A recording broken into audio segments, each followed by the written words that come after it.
If you looked at someone in the position you're in right now, how would you treat them? Would you say the worst things in the world? Would you think the worst things in the world? Or would you say something positive in order to try to set them on a better course, right? Treat yourself as well as you would treat others, right? It's kind of the opposite of the golden rule, but it is very easy, right? It's very, very easy to give it advice and be compassionate for someone in a bad situation. All I'm asking for is for you to do yourself. Is this a self-help trick? Absolutely, right? But something that I talk about a lot is that everyone has to be their own self-help guru in this job, because there are hard days, there are easy days, there are great days, there are not so great days. But your life isn't, you're not doing all this work to be mediocre. You're doing this in order to separate yourself from the herd, right? Take the other path in order to be able to run forward. To do this, bring past experience and compassion to the front of your mind. Second, focus on and feel them as fully as you can. For example, you can start by remembering a time when you were helping someone else, perhaps supporting someone, sick relative or sick friend. Think about what it felt like and what kinds of feelings were going through your mind. That's what compassion feels like. The trick is implying the same attitude to yourself, getting a sense of what it feels like to be your own friend and stay committed to it. Mindfulness. It's a phrase that's being used a lot lately, but it's often not defined. Right? Mindfulness boils down to regulating your attention and avoiding judgment.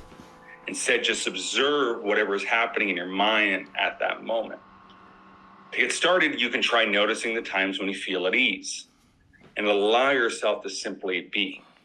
You could be looking out of the window, watching the world go by, or reflecting on your day before you drift off to sleep. That sense of calm focus without trying to change anything in your awareness is what mindfulness feels like. And lastly, to be resourceful, right, is grit. Grit is about being tough and resourceful, right? And one of its key ingredients is a sense of agency. It's the feeling that you can make things happen in the world instead of helplessly going with the flow. Think about when you've been what's called overwhelmed, right? Overwhelmed is a phrase that kind of gets overused. If you've gotten a lot in your pipeline before, or if you've worked in another company in which out of nowhere you have a huge amount of customers, if there was someone who showed up out of nowhere and just goes, this is what you need to do. For this 20 minutes, you do this. For this 20 minutes, you need to do this. For this 20 minutes, you need to do this.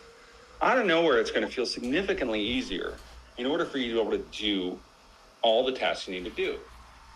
Where overwhelm comes from is a feeling that you are lacking in power, right? You don't have control of the situation around you. And then it just feels like, I'm not even going to attempt to do a single thing here because I don't want to screw up.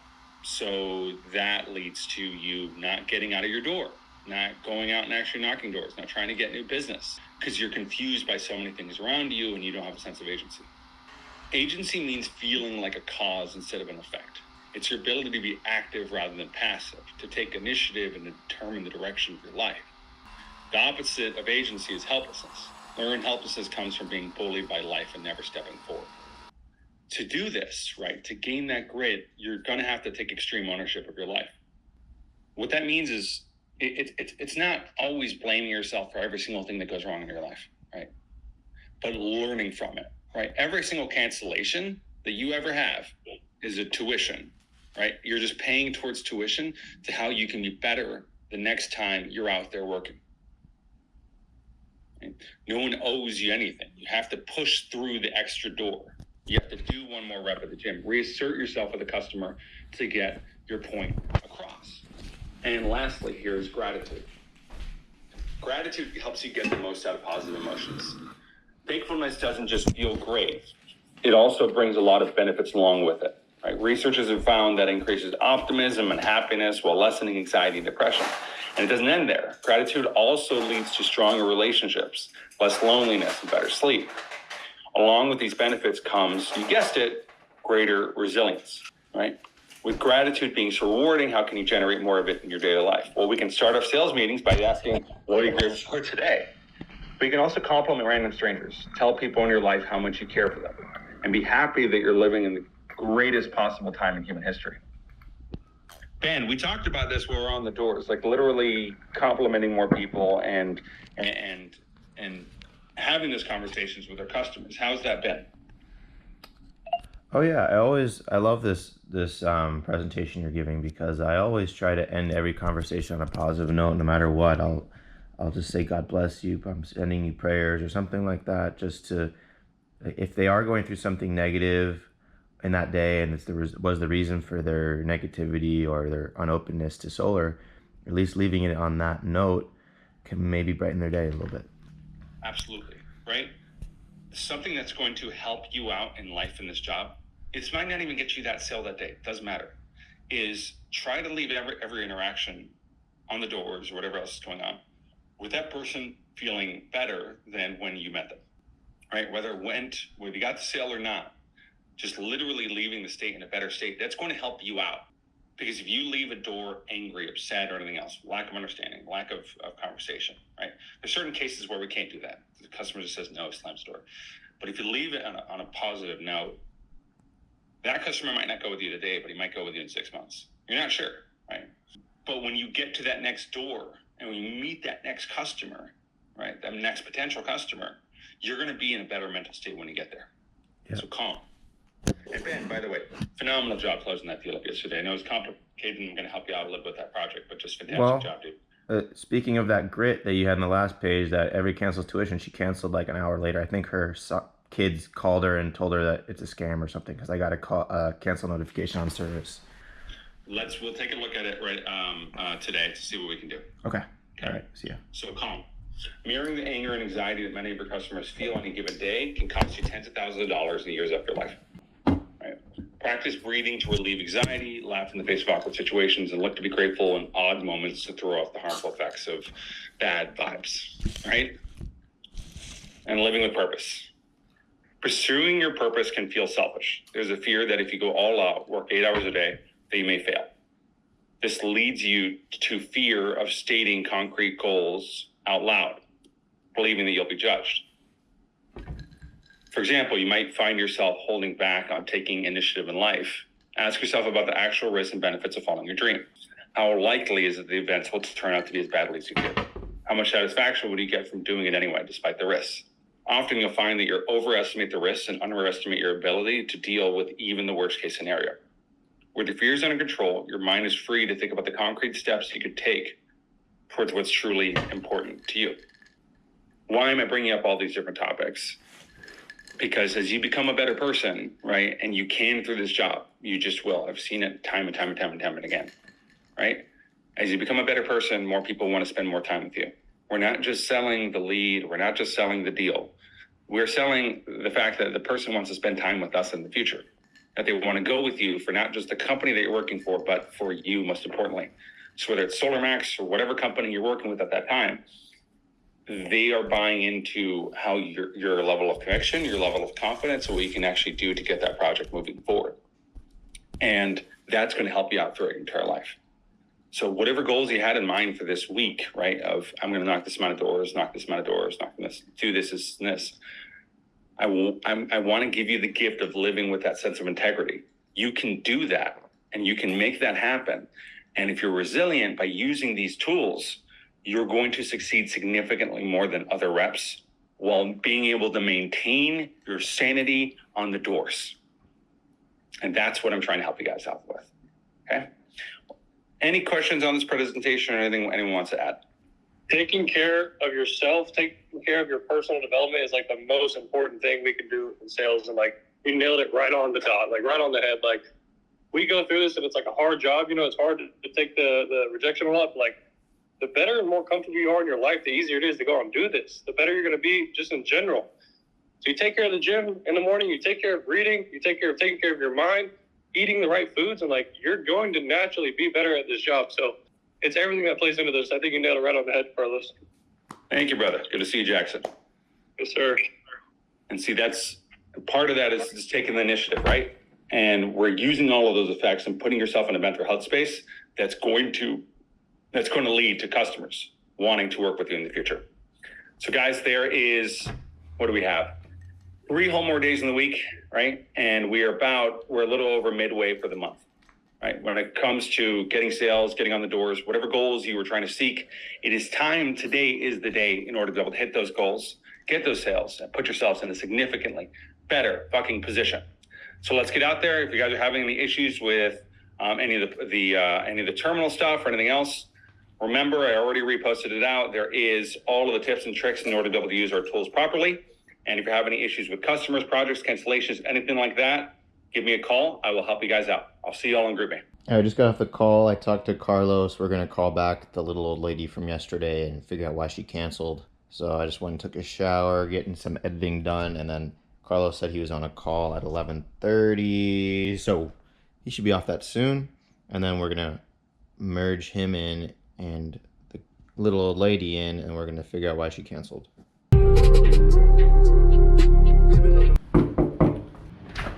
What's up, Mike? What's going on, man? I was just on the way to the gym, and I was like, yo, let me stop by. Nice. With the white. Yeah, bro. I see you, man. Dude. On the phone? Yeah, it's good. That's good I'm stuff. sorry, I'm probably on the phone. No, you're good. Hold on one second, hold on. We're in the same I know, fucking that's pants. crazy, right? What the fuck? That's crazy. Same yo. pants and car? Literally, man. We gotta take my boy over here. He does like photography and everything. Oh yeah, no way, me too. Yeah, we definitely gotta like meet up. Yeah, we gotta link up. I need to get a spoiler like yours, man. Mine came with it. Really? Yeah. Yeah. But I like the clean look too. Yeah, nah, I rather the one with. I was iffy about it, but I'm like, yeah, I want to get a spoiler. Yeah, but your rims are man. dope. Yeah. And the yellow? Yeah. Yellow toppers. Yeah, That's what's sir. up. That's Yeah. clean, man. Yeah, thank you, man. That's what's up, man. That's what's up, Yeah, man. dude, yeah. I've been. I think I have your number already. Yeah, we can get let's- together and do that. Yeah, man, just hit me up, man. I've been literally in and out. I think that day No, we I were don't supposed have to meet your up, I didn't even make it back home until like Oh, really? 10 o'clock or something. Yeah, I'm not even working right now. I Yeah. was just like, let me stop by, see Mike. That's what's up, man. It You was about to a- head to the gym. That's what I need to be doing, man. You want to come? I got a Me? guest at Crunch. Man, I'm over here dealing with a whole bit of stuff right now. I got the pass at Planet Fitness as well. Oh, too, Planet so, Fitness, yeah, okay. man. So, but just hit me up, man. Yeah, was it 813? Is that a Sarasota number? Yeah. Oh, okay. Bradenton, Sarasota. Yeah, let's get a photo real quick. Good morning. Good morning. I'm on my way to the Pacific United Power Friday in-person meeting that we have every Friday. But I wanted to talk about something I saw on TikTok last night from one of those guys in the solar industry here on TikTok. And he said, I really like this analogy. He's like, solar is super easy. It's like switching from AT&T to Verizon. Just one of them's cheaper and there's no money up front. It's such an easy way of explaining how you switch to solar to somebody. If you can let the customer know that you can't just meet whenever the hell they want to meet, that's actually going to get your customers to believe more in you, right? That's a key component, is allowing customers to know I'm busy, right? Which makes them feel like you're actually a professional, you're working with a lot of people. If you think you're going to win over a customer by appeasing them at all given times, you're not, right? Because they're not going to trust you, they're going to treat you like a child. So creating that sense of urgency with customers and organizing time with them is going to help you tremendously. Now, what I wanted to kind of share and train on today specifically was on the topic of honestly getting customers to love you, to care about you, to treat you like a human being.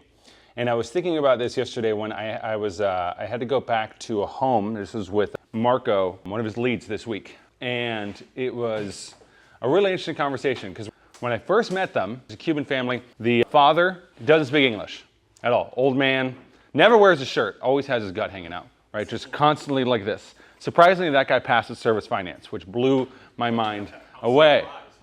No, it was just, you're smoking cigarettes inside, you got a gut hanging out, this is one of those things where you're a little bit shocked. But then I had to go back over there, and I had connected really well with the customers. One spoke English, and then because I connected with them, I was able to connect with everyone else. So I was in that house, not being able to know Spanish, and they gave me a hug when I came in. They were giving me Cuban coffee, being really, really nice people. And it's because I knew I was genuinely connecting with them in that situation. And this funny little thing happened. The close before this, I'm going to bring this up in a little bit, and this has to do with getting advice from customers, was that the son right? The son who's like, 55 years old. He was going outside to smoke a cigarette again for like the second time. And this is really personal to me, right? Because I used to be that guy, smoking cigarettes, all that good stuff. And I was able to get off that by switching over to what's known as nicotine gum, right? So I actually asked him, I was like, hey man, why have you ever tried one of these? He's like, oh, I don't know, man, but I need to quit. I've had 3 heart attacks. I was like, wow, okay, we actually, like in my head, I'm like, and I just looked at him with true emotion. I was like, dude, what is wrong with you? And then I just threw him a piece of gum. He chewed it. He sat down and he stayed there with me. And we were able to continue the conversation because he didn't go outside for a smoke. When I went back, he literally brought it up to me and he's like, hey, what was that? Like, what do I need to do? And I'm having a conversation with him and his wife. I go back to my car. I give him like 20 pieces. And he goes, thank you. And he like gave me a hug. And I was like, whoa, this is creating a real genuine connection with them. And what's funny is that has happened a dozen times just since moving out in Florida, right? That doesn't mean always carry around nicotine gum with you, right? Don't do that. That'd be weird, right? But what it is you're finding a genuine connection with a customer. And if every single time he goes and he knows that he isn't smoking anymore, he's thinking about you, right? You created that real connection in his head. And I didn't do that for, I'm gonna get the sale because I'm getting him to quit cigarettes. No, that'd be weird, right? But it is creating that sense of connection to where any single time he hears about, someone bringing up solar or something like that, he's going to get me that referral. Their family's already working on 2 for us right now.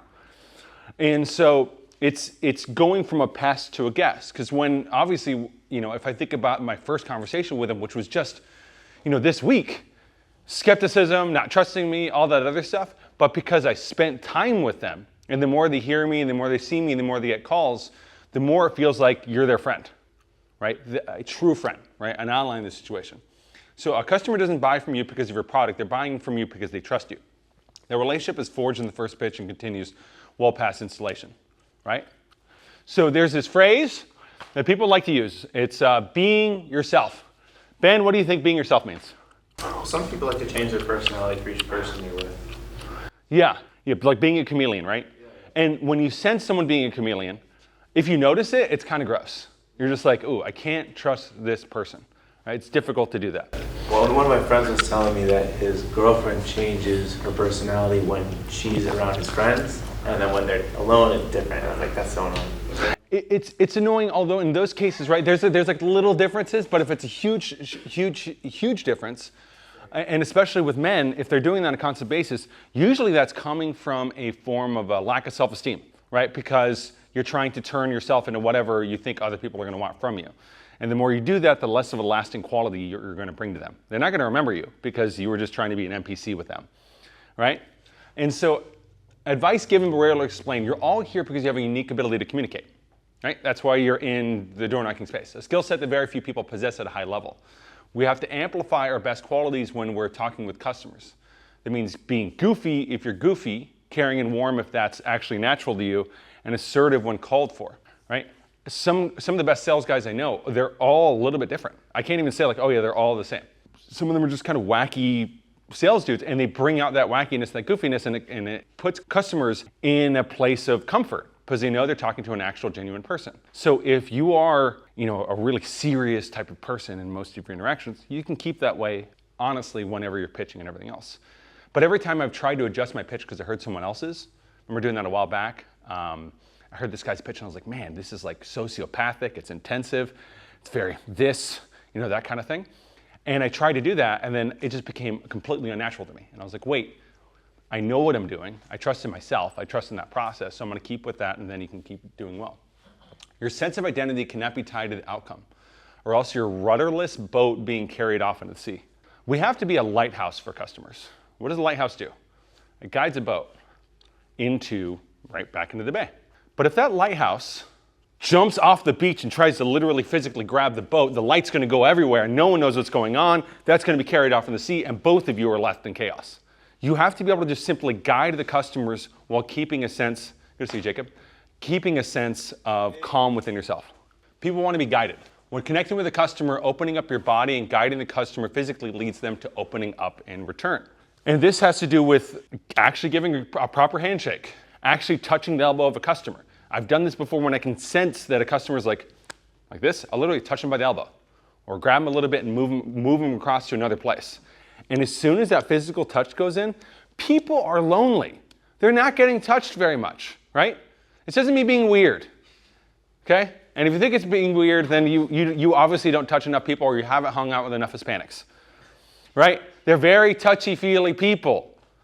And people, for the most part, are going to actually respond pretty well to that. It disengages them because as soon as that physical connection happens, they're like, whoa, this person feels like we're close enough to actually do that, then I'm going to start feeling like we are close enough to actually do that. Interest is gained once the customer believes you're interested in them. Question stacking helps us tremendously. So what do I mean by question stacking? So how long have you lived here leads to what changes have you seen in the neighborhood?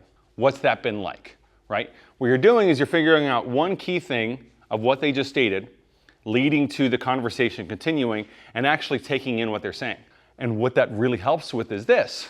Let's say I'm talking to a person who I want to sell, but looks like either they're the renter, they got bad credit or anything else. I will try to get any information I can about the neighborhood from that person and then drop that information in with the next neighbor that I talk to. You figure out who's the crazy person on the block.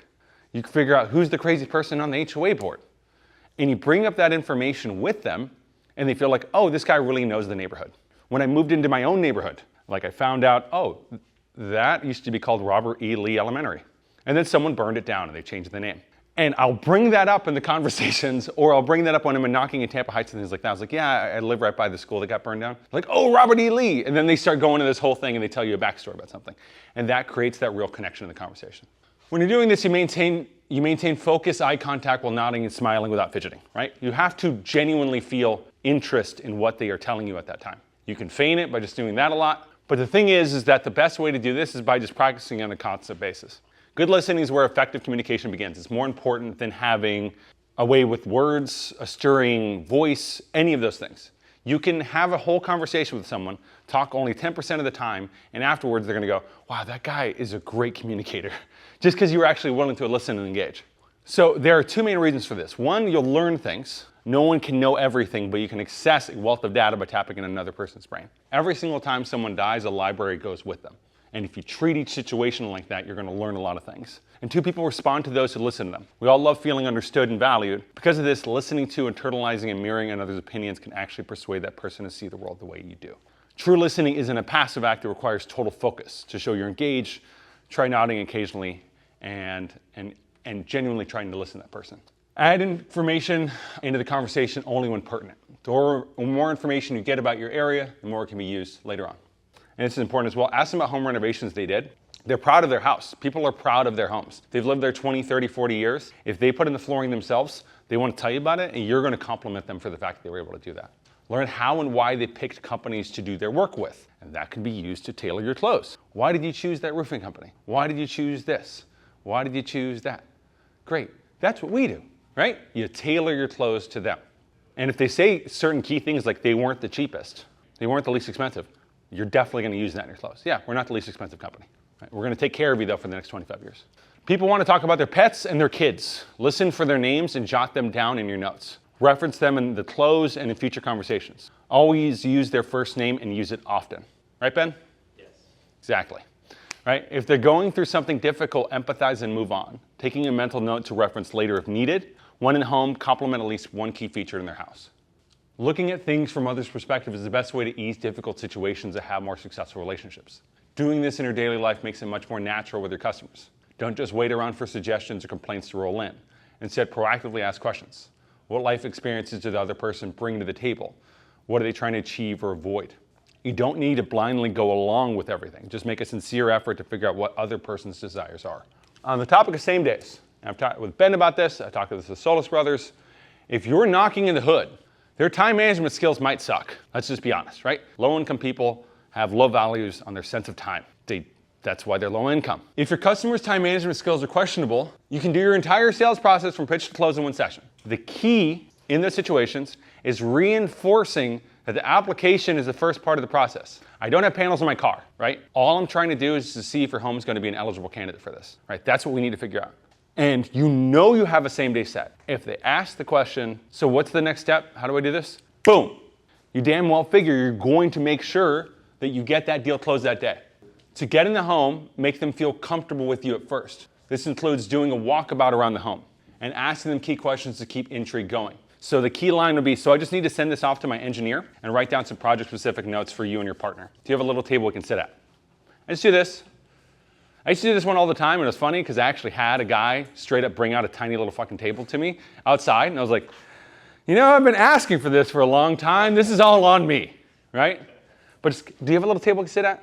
And a lot of times I go, yeah, okay. And then they'll let you into the house, right? And then you can go from there straight into their home. Taylor, like Carly says, can I put my stuff down somewhere? Can I put my stuff down somewhere, right? It's just like, oh, of course, yeah, no, without a doubt. Like, I need to actually be able to jot down project-specific notes regarding your house. And that writing down project-specific notes, what that also leads to is sitting at a goddamn table instead of at their couch. There are certain houses where it is a hoarding house and there really is like a pile like this big on top of their thing. One of my closes this month, the guy had 2 cat litter boxes on top of his table in the middle of the room. I was like, bro, you don't need to do that to yourself. Like, this is disgusting. But he moved them and then he kind of wiped it and I was like, this is my job. And he's put down the iPad and, you know, we had a conversation and managed to get the deal done. So take control in their own residence. Ensure that the prospect will trust you and move forward. When getting into the house, work to control where you're sitting and that the prospect moves with you. You do not go over major details until you're in control. That's the rapport building process. You're building rapport till you can get to the point where you can actually have a conversation. And this is important. When you are doing this rapport building, I'm not sure if I already hit it earlier or now, but this is just something to think about. In that close with the guy with the cat litter box, he just wanted to drop off grenade to me. Like, just tell me something really profound that's gonna make me sad. And in it, he just goes, yeah, no, my parents are dead. And I was like, okay. And so there's a lot of ways you can take that. I was like, how long were they married? He goes, 45 years. Man, wow, that's amazing. Sounds like they were really happy. And he was like, they were. And just a big old smile on his face. And went from a grenade to, wow, my parents were great. This guy's great. You're great. Everything's great, right? So you got to redirect that negative energy, because if you just let people throw down fucking landmines the entire time, they're going to get all mopey and sad. This is why it's not a good idea to just talk doom and gloom about the utilities for too long, or talk badly about other solar companies or competitors, right? You're there to bring the good news. When working with a customer, the more things they do for you, the more likely they are to move forward. Ask for water, Wi-Fi, and make yourself at home. What to control? What's the tagline, right? I really like the how long were they married? What if they like, oh, they were divorced? What would you say to that? Oh, got it. Did they end up getting remarried or what happened? Well, marriage isn't for everyone. And then you just move forward, right? There's not a lot you can say on they're talking about how they're divorced. Hey, marriage isn't for everyone. Did they have fun hobbies? Like, yeah, you love tennis. Just anything you can do to kind of linger to the next thing. And that'll go into the asking for advice thing that I'm going to pop in a second here, right? Once you control, that's when you open up with what's the good, bad, and ugly that you've heard about solar. If that's not natural to the conversation, you just go, hey, who have you known has went solar? And then they can and really try to delve into it, and then they'll tell you the things that they're actually worried about. So key lines and setting the agenda. Because part of setting the agenda is creating that sense of control in the conversation. If they don't believe that there's going to be an endpoint to this conversation, they're going to try to find the endpoint for you. In the next couple minutes, we're going to cover what's going on with TICO, if we can do something about it, and see if you're eligible for the program. If you don't qualify, I'll let you know right away. If you do, I'll show you how you can enroll. Sound fair enough? And if they say fair enough, great. You just had your soft close. If we can figure out if they're eligible, we're going to be able to close them in that situation. But you're also letting them know you're not going to waste your time. If you want someone to open up to trust you, asking for advice is paramount. People love feeling like they have something they can offer to the world, and no one's talking to them. Again, people are lonely. They might have kids that don't even pay attention to them. So it is our job to be the grandkid they always wanted, the kid they always wanted, whatever it is, the ideal partner in that conversation. Ask them how long they've been married. This is a big one, right? And follow it with, you both seem great. What's the key to staying happy 30 years in? And then they'll just start sharing whatever it is with you. And you'll see the smile on their face, and they're like, let me genuinely think about this. Then they give you actual advice.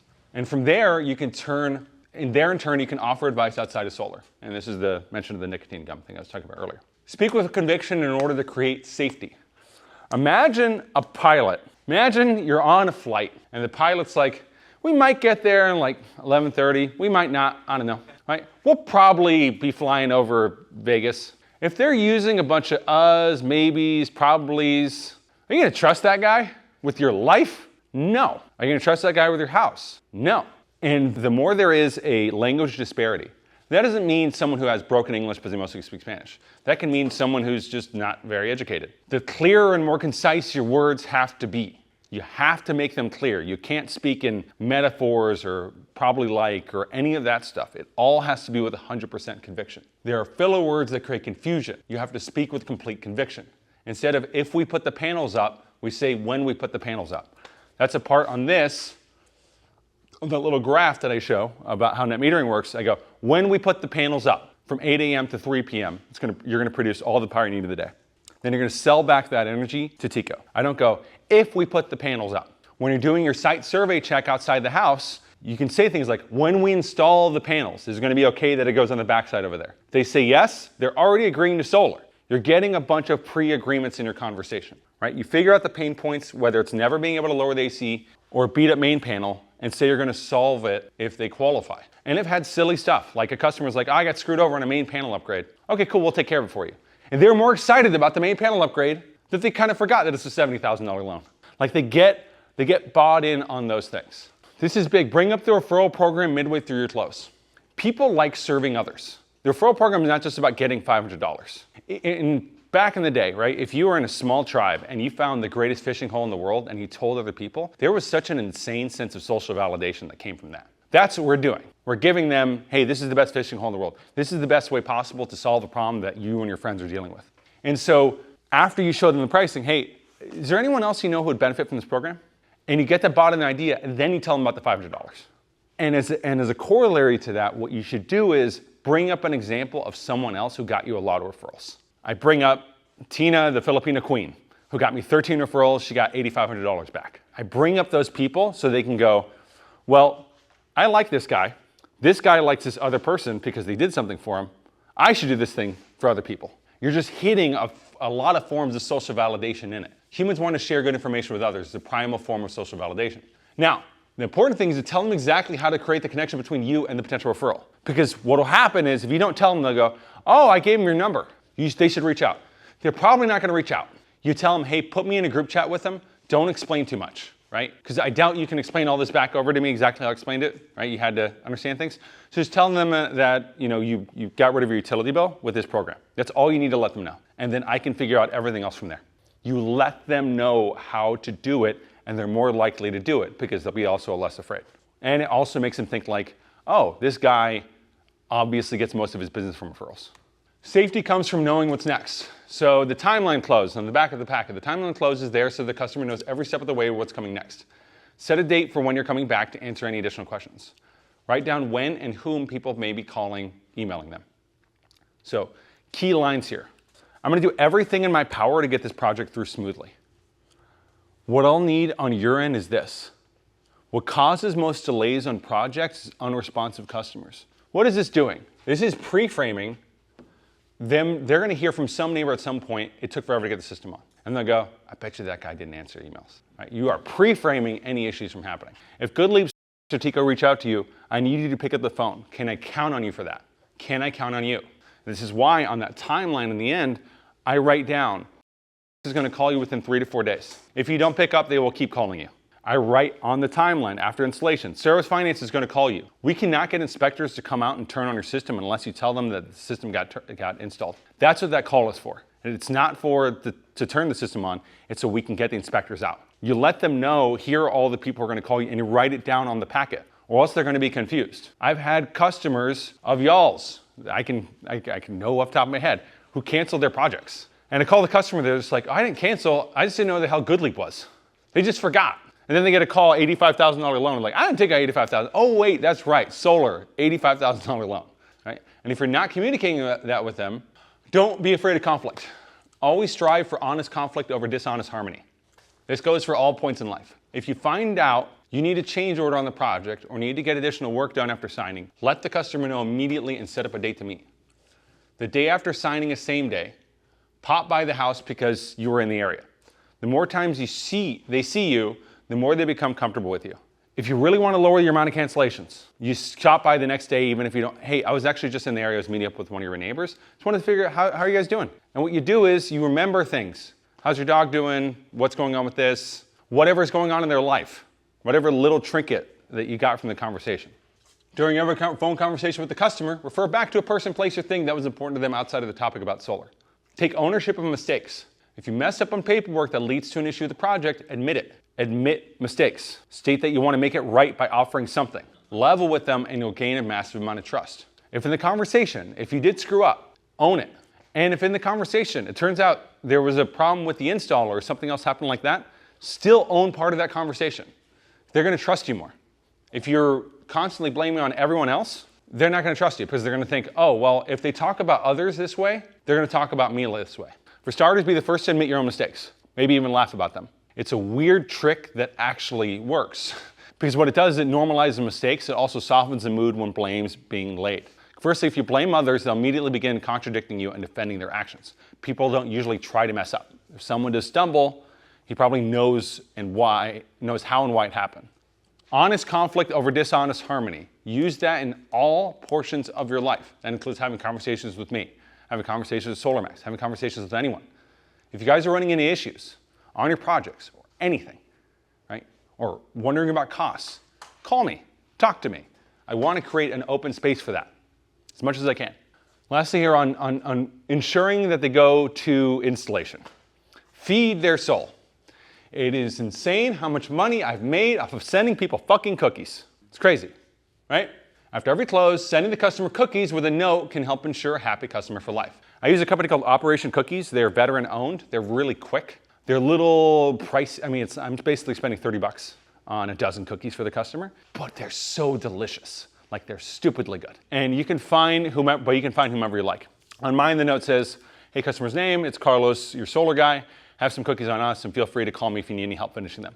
Let me know if you have any questions and have a tremendous week. One last thing, we have a referral program where we give $500 to any friend you recommend to us who gets installed.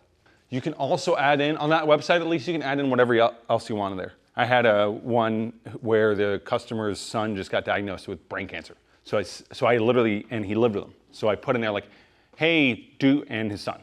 I hope everything's going well with him, well wishes, that kind of stuff. And that thoughtful stuff really works because it's genuine. Keep communication open. This is about more than just a customer, also goes to install partners. If you're having an issue with a project, you can tell myself, Steve, just don't keep us in the dark. If a customer cancels for sure, reach out to me to see if we can mend it. If you're embarrassed about it, don't be. It happens. We'd rather it gets fixed than have our team working on the installation project when you know that it's not going to go through. No one's going to yell at you, right? No one's going to be like, oh, no, you didn't do this right or whatever. It happens. I don't benefit from yelling at a rep for a cancellation. I benefit from trying to prevent that cancellation from happening, right? And keeping that communication going. Always pick up your phone for customers. Always answer text within 15 minutes if you're not in a close. The more you get used to answering things quickly and answering the phone quickly, the more it becomes less of a hassle, right? The amount of anxiety you'll have by not reaching out to customers is 10 times what the actual anxiety that can happen from reaching out to them. At least you know either way. Carry yourself with professionalism at all times, and you'll become that. How you do one thing is how you do everything. If you use these tools throughout your life, you will be given more than you could possibly want. Anything else anyone wants to add on this training? This is something I've been doing lately. If I can't even think of what I want to say to someone immediately, I'll immediately still text back, I'll get back to you on this. I'll get back to you on this. And it'll save you so many headaches. Yeah. I'm not sure about the answer, but I'll find someone who does. You should hear back from me at the end of the day either way. And you put notifications on your phone. Reach out to Robert or whatever, right? And make sure that happens. I think I've actually sent out anywhere between 2 or 3 drones to customers after installation because they're like, I love the drone. This is amazing. And they're like, well, this is cheaper than $500 referral gift card. Here's a drone. Oh my God, this is amazing. They get really, really stoked on that, right? So there's little things that you can do really help out. The only opportunity we have to actually use all of these skill sets that we're giving is by actually getting out there and hitting those doors. So we're talking about being a professional in these situations. How you do everything is how you do anything. Keep that in mind at all situations. You have the capability to be a professional. You have the capability to be the person you promised you were going to be when you started at this company. And today's the day in order to be able to prove that. So do not let yourself down. Do not let the people in your life down. Work your ass off so you can create wealth now and leave a lasting legacy over the next couple of years. We do not know how long this opportunity is going to last. There are adjustments, there are things that can change that will prevent you from being able to succeed. And as the world keeps throwing down roadblocks on a consistent basis, the more sharp you are, the more professional you are every single day, and the way you treat people, the better your entire life's going to be. So use these skill sets, and you're going to succeed in life. Make sense? Have been allocated to work in this area to give homeowners information. Studies show that in the next 12 to 18 months, energy rises are going to go over 60%. My job is super easy and simple. It's just to share some information for you. I would love to. Do you have time to go over that now? Okay. That's it. Sure. That's Do you have some stuff you can just drop off, or that it? do you just have some stuff you're dropping off? No, just to go over it now. Oh, That's all he says. and well, what's the follow up from that? Did you go over The that? homeowner would either have to say yes or no. Okay. And if he says yes, then he would ask. Yeah, me. no, I'm good. Yeah. And yeah, that just got crushed. That's it. But that's his pitch. That's the pitch. I'm like, that may work on some people that are not gonna That's work. all. That's only the first part though of your pitch. That's Yeah. just the break for occupation. That's it. So much more to it though. Okay, well, you got to teach people a lot more than. I know. So that was $3 grand. It's not gonna work. But no, I think the connections you made there are worth it. Sounds like you got some good connections. Yeah, that sounds fine. Carlos, Okay. what do you say? Because I was wondering, well, I've never asked you this, but when you knock on a door, we've had it. I like that as a form of. I'm just thinking about. I'm sorry. I'm like really thinking about that pitch. I So- do like, hey, my company have been allocated to work. I like Yeah, that. but that's that. Yeah, we're That's the basically drum doing a pitch. community energy project in the area. I don't know if you guys know this, but your guys' utility rates went up about 32%, and they're estimated to go up about an additional 60%. My job is really simple. I'm just here to essentially get your name off the list and inform the public about it. And then what? Then what? I would ask them. He said, I would love to give you some information. I would love to give you some information on that. That's how you cut it off. That's how you do it. I can't He imagine cut himself off. But I guess the response is on the homeowner. Yeah. Yeah, but I will see say a at lot the of homeowners event, saying he trained more on like car sales and like how to handle that type of stuff more than solar. Yeah. Okay. All right. What was it? No, so like I remember like we've ran into it like twice where you knock a door and then it's either the husband or the wife that opens, and then their objection is like one of them is like a realtor, Yeah. right? And you try to throw it raises your home value, and they're like, no, it doesn't.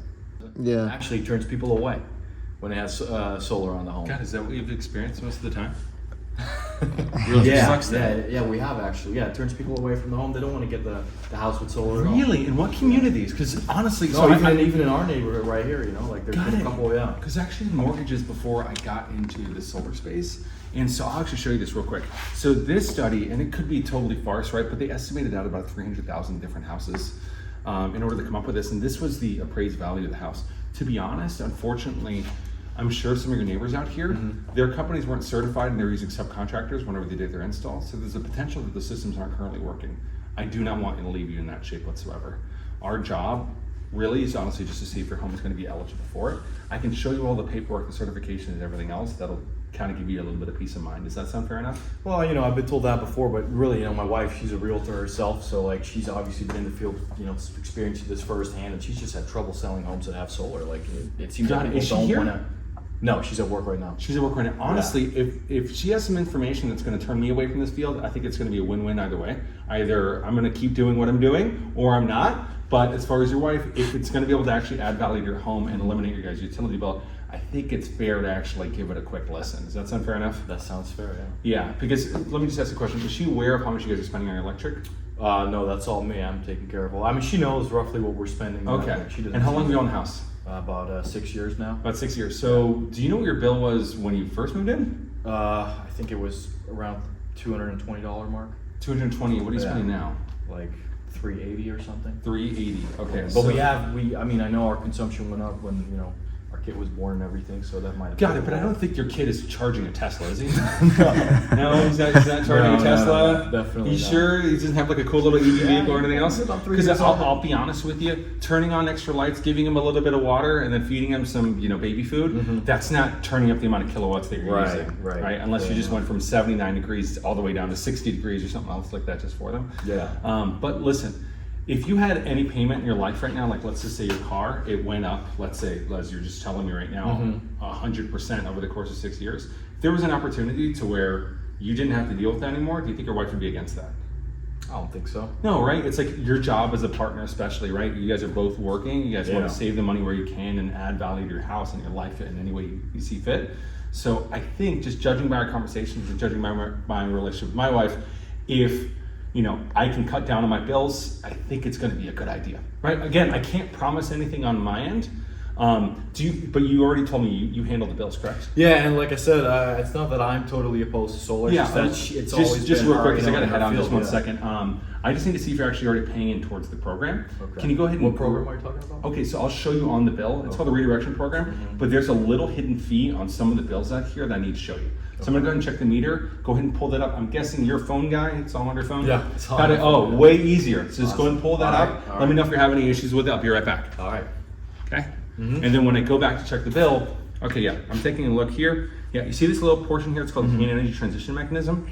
Okay, so those neighbors that you say, you know, oh, we're not sure if it benefited them going solar, Right. you're already paying for their houses, What do right? you mean Because by the that? way it works is that any single time your neighbors produce excess power on their home, they end up selling that back to Tico and then selling that to you. So you're already paying for solar. We're just trying to figure out a way to make it so it actually saves you money on your own house. Right? Oh, I see. So let me see the bar graph right here. Yeah, there you go. Yeah, so that's the high bill, that's the low bill, and then here are all the fees of what you're getting charged. Okay. So all I want to do is eliminate all those fees. It's kind of like the Amazon Prime of shipping, you know what I mean, and of energy. So we cut all the shipping handling charges to get you power directly fed to your home, which is Okay. going to help you guys out when it comes to, you know, financial planning and just later on in life. But it sounds like you're a pretty smart guy. Yeah. So you want to make smart investments. For sure. And any investment in which it goes up 120% and over the course of 6 years, and you never getting that money back, doesn't seem like a smart one, does it? No, that's true. Got That's it. true. And then not even to mention the tax credit, but we'll go more into that. I gotta head out, but quick question for you: Is your wife like a 9 to 5er? Not really. She typically comes home at around 7. Around most days, yeah. Around 7. Okay, 7, got it. yeah. Okay, sounds good. So Sunday she doesn't work, so. Sunday she doesn't work. Yeah, she Honestly, I don't work on does. Sundays either. Oh, You gotta okay. actually have some time to see my wife. It's, you know what I mean? Like, Yeah, it's just that's one of those fair. things. That's fair. And I'm sure if it's the Quality one day she's not working, she's not gonna want to hang out with me. I mean, I'm fun, but I don't know if I'm that fun. So what I'd like to do is this. I have 6 p.m. that I'm gonna be at. I could pop back by around 7:30. Here's what I want from you on this end. Don't go into trying to explain the whole thing, right? Allow me to explain it the way I'm explaining it right now, because if I had to do your job, I'd be really bad at it. Right. So let's just keep clarity on there. Are you an 813 or 727? 813 813. 777 Okay. 7436. Got it. Okay, great. So I'm gonna pop back by around 7:30. It shouldn't take longer than about 15 minutes. Okay. I'll answer any questions that you guys have. If it's not gonna work out, I'll text you ahead of time so we're not wasting each other's time. Right. And if it does, I'll show you how to enroll at that point. Does that make sense? All right, that sounds good. Cool, Wesley. It was All great right. meeting you, brother. Nice I will to talk to meet you you. soon. All right, thank Bye. you. So solid. That's super good. That's a full pitch, not Very hello. Do. Yeah. Research shows. Yeah. Break preoccupation, create pain, create urgency, move towards, set up hypotheticals. I like That's that. I like a that. whole I like your pitch. I like your Hypotheticals. scenarios that you throw in. That's very good. Yeah. Very Just good. set up other examples. Lean on other customers. You're creating the Jones effect and all that. The best part I got out of that was that you're having me question my whole career. Yeah, that's really good. Yeah. That's really good. I would quit. I'd be crushing my career right now. Like, so I need to know either way, right? Yeah. And then they're like, yeah, I'm gonna show you what's what. And it's like, bitch, Berkeley study, right? And then we're good to go, right? Good. That's very And so anything you can use and tag along in there is going to put you in a good position. Absolutely post that shit. That was clutch. Okay. Very good. Yeah. Super solid. That hand gesture, I don't know if you realize that you do this. Oh, this is the move. Oh, This yeah, is the I'm just move. like, I'm gonna start doing that. No, this is the move. Yeah, I do. I want to make sure that you guys are okay. I learned about that when I first started doing ad-hoc pitches, and because my buddy teaching me, he just looked at me, he goes, "We need to make that right," and he held his chest, and I was like, "Holy shit, that's gonna work so well." And then I just started doing that all the time, especially with Latinos. They love the hold the chest thing, bro. Absolutely. It's that freaking and your move to this thing. Yeah, That one right. I've been doing a lot. Right. Voila! Even if you were to just like repeat exactly what he said in the situation you were in, yeah. it's not the same. You're not Carlos. No, exactly. You're not Carlos. That's I mean, you can study his mannerisms and psychology a lot, and you can get there. There's no problem being different. I think. You I can mean, be just as successful and be a different person, but you just have to put in the hours. it's all about the time. Like, give it a year in Pacific United Power. Look at where we're going to be a year from now after Yeah, being that's- around his training consistently, and even if we're just picking up one mannerism at a time or one line at a time, it stacks. Yeah, that's true. But this was arguably like Just walk away. in my opinion, and maybe it's just me, but that to me was one of the hardest ones that I can think of to overcome, and he did it like it was fucking nothing. Like it was butter. Yeah, and you just stack like Wow, each each guy, each he day. must pretty much set everyone that he talks to, I would say, unless He they really does. just get mad like crazy, you know. He which does. There are And then- unreasonable people out there, but In each training I come to, I'll get one thing out of it, yeah, and just double down on that and make sure I memorize that part. This is what I like about the meetings with him that are where not a lot of people show up, because you have the opportunity to talk afterwards with him like that, and perfect. And kind of weird that that no one was basically there. Well, Jacob was there. I haven't seen Jacob in a while. I love the stripes. They look so cute. Hi, I'm Jenna. Nice to meet you. Do you want me to get you started? Say hey.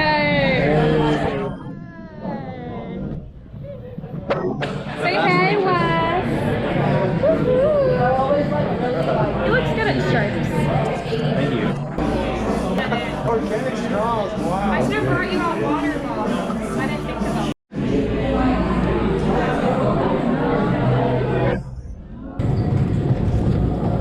Excuse me. Can I ask you a question for my YouTube video? Okay. The question is, let's say hypothetically you had AT&T and it was $200 a month and it was going up, and they raised the price on you every half a year. Would you switch to Verizon for $100 per month and it would never go up? Yeah, I'll probably do that, you know, but you know. But? Yeah. But what? Why wouldn't you? Yeah, you know, if I had that save, you said, you know, it's good for me. It's good to save money. Yeah, I know. You know, that's true. So you said yeah? Boom. That's solar. Yeah. So Tico is AT&T and solar is Verizon. Oh yeah? Did you know that? No, I don't know that, you know. Do you own this house? Yes, sir. Yes. So going solar is as simple as switching who you're paying for your power. There's no upfront cost. Oh, okay. I'll check you there, man, you know. Did you know that? Yes, sir. Yes, sir. All right, should I drop off a report for you and then you want to decide what you want to do? Let me think about that, man, you know. You have to think about saving $100 a month for your power? Yes, sir. Yes, sir. You just agreed you would switch to Verizon. What happened? Are you scared of solar panels? No, sir, you know. Are you worried what it does to your roof? Yes, sir. Yes, sir. That's what it is. Because my insurance don't want me to do that, so, you know. So you're worried your insurance will drop you? Yeah. You said they don't want the ask. Ah, Yeah. I've had that. I've had a lot of people say that before. Yeah, but the reality is there's plenty of other insurances that will insure you. See what happened when you call for, you know, you want to take insurance for the house. First they ask you I'm sorry, I didn't hear you over the car. What did you say? Say they always ask me that question. Like, you hear this stuff on your roof? I said no. I said it's good. That's what they told me. Gotcha. But they don't want that. You know. I gotcha. What are you doing to your car right now? No, I just You got like a leaky car roof? Yeah. Funny enough. Yeah. You gotta spray some of that on your roof and then Yes, sir. You know.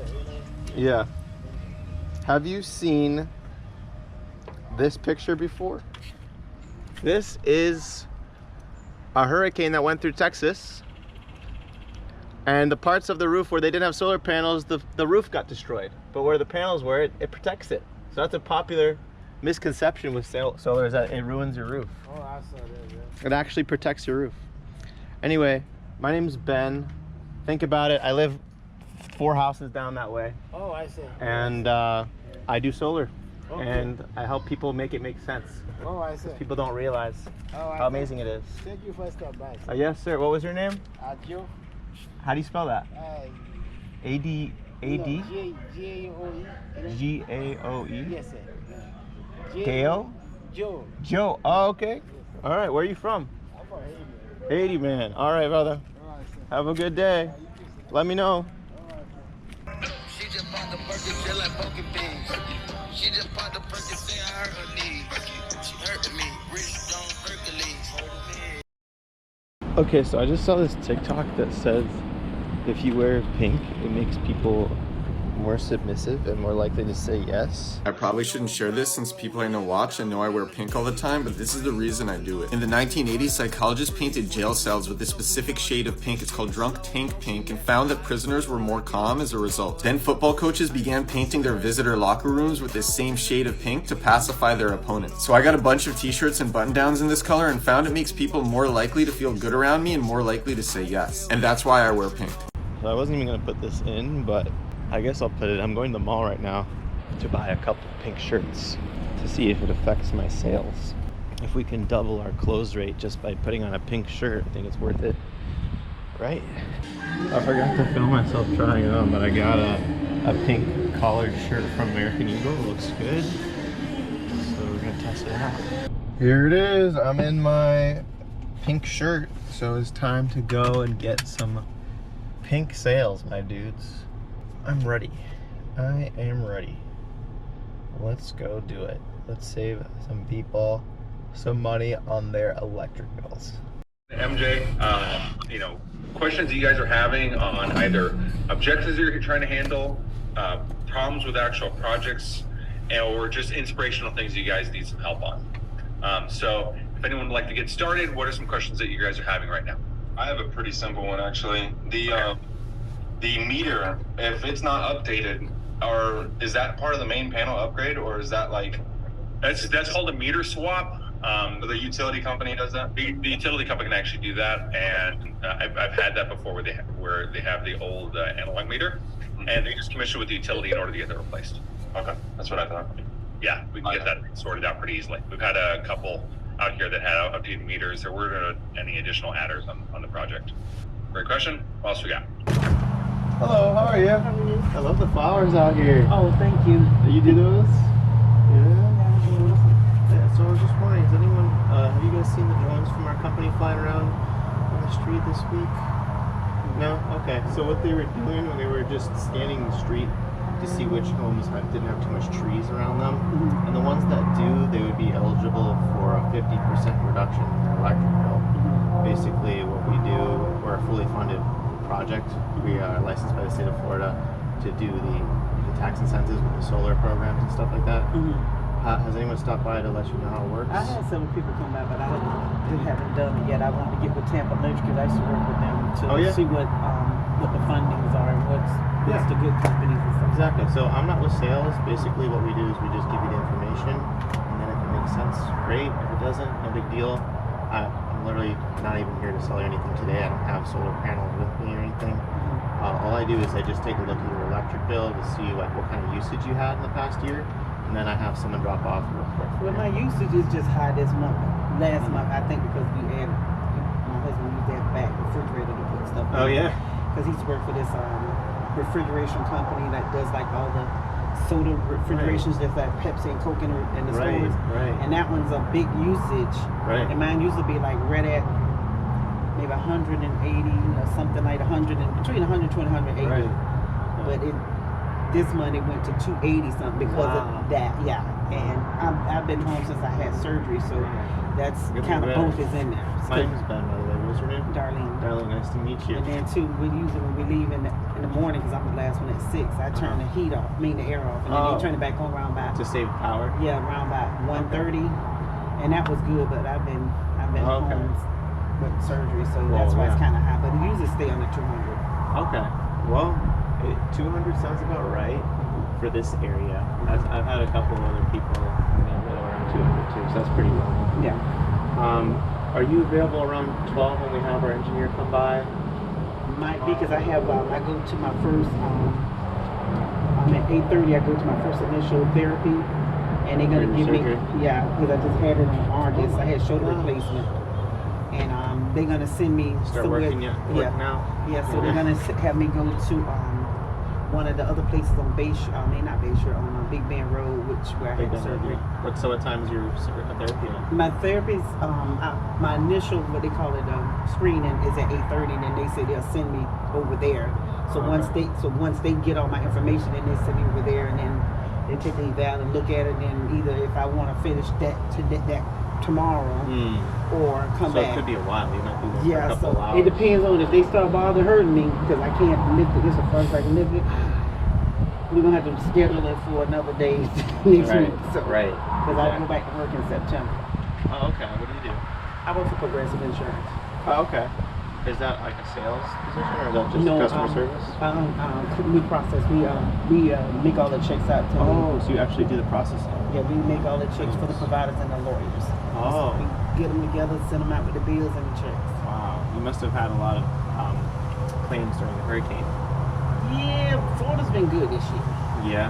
The last couple of years, we was the victim of everything. Now it's up north, everywhere. So we just praying with that flood now from California and the fires. You do nationwide? That's right. Yeah. Oh, okay. Progressives, they were. I think they big here. I think we surpassed. I think Geico here, or we were up under Geico, but we're either tied with them or Yeah, you've surpassed always them. been tied with Geico. So we're trying. They trying to be like statewide, like all the states. I think it's us neck and neck with Geico.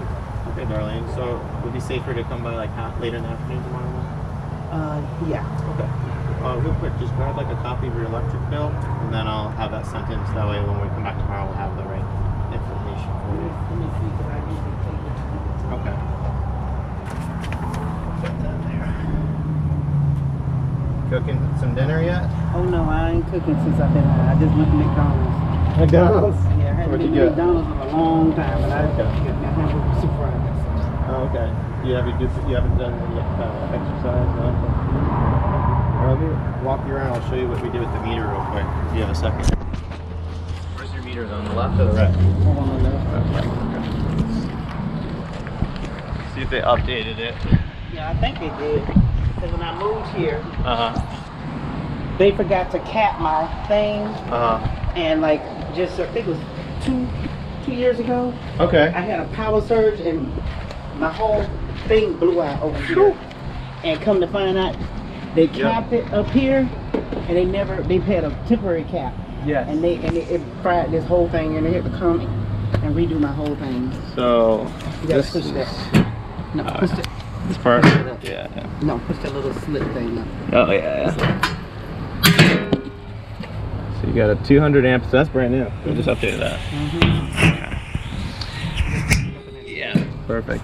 And so what they did in July of 2019, you used to have like an old analog one, like a clock. Yeah, they forgot the And they switched over to the digital one. So now you're eligible to send power back to the grid, as opposed to before you could only Yeah, because they consume put it. nothing up there. You took my whole house to the Oh, yeah. But it was been on them because they never came back and put it up correctly. Okay. So how's your credit looking? That's kind of like a big factor. Not really good because I have a lot of medical bills. Oh boy. That's what I'm working on. Is it above now. a 600? I think it's like 590. Oh shoot, that's really close. Because I've been in and out from work with the medical bills and everything. Oh, I'm man. just not having a surgery, so Dang. I got a lot of. But at least you probably have a good insurance rate, Progressive, right? No, I don't go. Oh, you don't even have Progressive? My insurance for Progressive for what? Oh, you can they have all kinds, huh? Yeah, I have. My car I have USAA. Oh, okay. Yeah. So not home, theft. My home insurance is through my my mortgage. So they just dropped me. Really? Yeah, and they just asked me, do I want to look or do I want? I told them I don't need to look for nothing because it's in my contract. You're supposed to look for it. Yeah. So they're supposed to be. Yeah, I think they want to let me get Central. Central? Yeah, but I had that before when they dropped me before. Have you tried Citizens? I mean Citizens. That's what Yes, they yes. put. This will be my second time getting them if they choose them. Yeah, Citizens is the most popular. Yeah, that's the state. Your last resort for the state. And how old is your roof? The house was redone in 09 and I moved in. Everything was redone. Okay. They got it out of the NSAP program and I moved in it in 12. Well, so your roof is what, 12 years old now? From 2009. 2009, okay. It was put up. 15 years. But I had I induced the inspector to come and check it because I thought it was a dip in it and the people came out and said So everything's good, no leaks? They said the roof fine. Okay. And how about AC? How old is the AC? When the house was built. Okay, so 2009. Everything in the house is brand new up to date. Okay. No problem with the AC? Okay. Because what we do, along with the solar, we just make sure everything else in the house is energy efficient beforehand. So we don't want to give you like too many solar panels if you don't need Yeah, but like the windows is energy sufficient. Yeah, we check all that stuff. Make sure your attic has enough insulation. Oh yeah, it got because when they had the inspector, he could barely get up there. He can push his thing all the way across to see the hurricane cliff. He was like, oh yeah, it's insulated, but you ain't gotta worry about it. Good. Because they can't even hardly get up there. Oh, okay. It's a lot of insulation they got. Okay. Well, yeah, good luck with your therapy tomorrow. Yeah. I'm going to make sure we can see. It usually has to be above a 600 credit to qualify for this program, but I'll put our ducks in a row and see what we can do. It was nice meeting you. All right, you too. All right, have a good day. What's up, solar boy? I only knocked like 4 doors today, I said 2 appointments. I think it's the pink shirt. It might be. Did I send you the pink TikTok guy? No. The pink shirt TikTok guy? Flip flops, you look like a dad. Yeah, it's a good look. Yeah. It's a good look. It's a friendly look. Yeah, it's a friendly look. I got here. Get the fit check real quick. See? Got that. Hey, that dad. You see the drones flying around? There you go. Pretty good. My first time knocking in flip flops, and it's because I wasn't planning on knocking. I was planning on just getting some food, and I didn't dress up for knocking, and I just decided, hey, let me just go knock. All right, let's hit this guy. This guy's perfect for solar. We look like dads.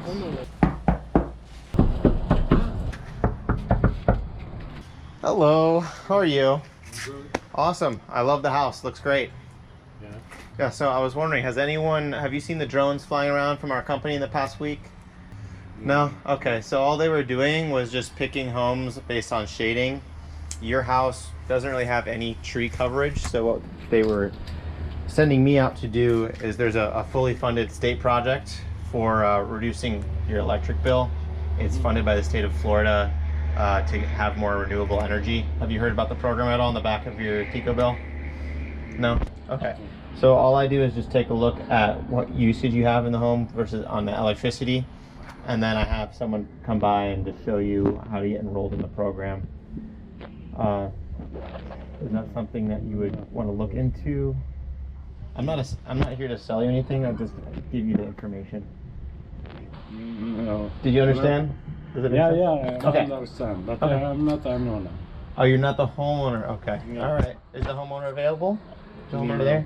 No. Not home? No, not Okay. yet. Okay. All right. Well, thank you anyway. Have a good day. You too. Bye-bye. Thank you.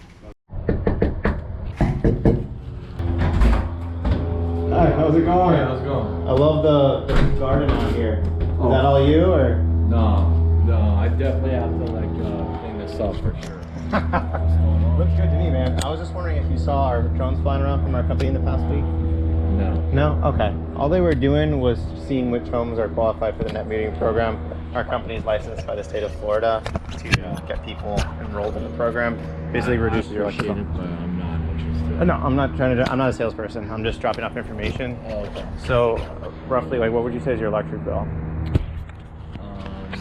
Like 300. Okay. So basically, all we do, it's a fully funded program by the state of Florida, and we're licensed to enroll people in it. But basically, all it does is reduce your electric bill by 50%. So we're just looking to see what kind of homes have their eligible usage range. Can't be too low or too high. For solar, right? It is for solar, yes. Are you against it? I'm your neighbors all have not it. against it, but Uh-huh. there's certain circumstances which it makes sense, and Yeah. I don't think it does for me. And what was that? Because we probably will be out of this home pretty soon. Mm. And When are you planning on moving? I just know most of my friends that have bought homes have made out with the solar, meaning whoever sold that home kind of took an L on it. You know what I mean? It just depends on how long they're going to be in the home, I think. Understood. So I that know was the old. Ideally, they say you can add Right. it into the mortgage Right. as a payment, whatever. But Exactly I just right. don't know that most people. I mean, maybe that will change, but at least from what I've been witnessing, real Right. estate-wise, they're not really paying that additional amount for it. Right. You know? So I'm just taking it as a loss on my home. Right. You know what I mean? I know what you mean. Even if it didn't put any equity into your home at all, which it usually does, but let's say worst case scenario it didn't.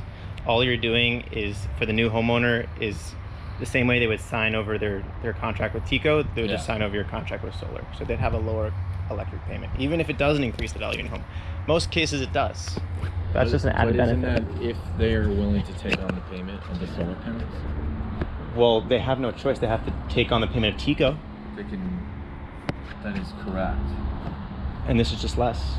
Correct. But what I'm trying to say is that normally, like, the people that are buying the homes they're not paying anything additionally for it, for the solar panels, you know what I mean? No, they're not. But they should be, because I'm there's a saying, cost to it. yeah, absolutely. But the way the program works is there's no money up front. Understand. Right, Yeah, so- I get it. Yeah, ideally, yes. If you have most of your payment paid off, then yes, it'll increase your equity in your home.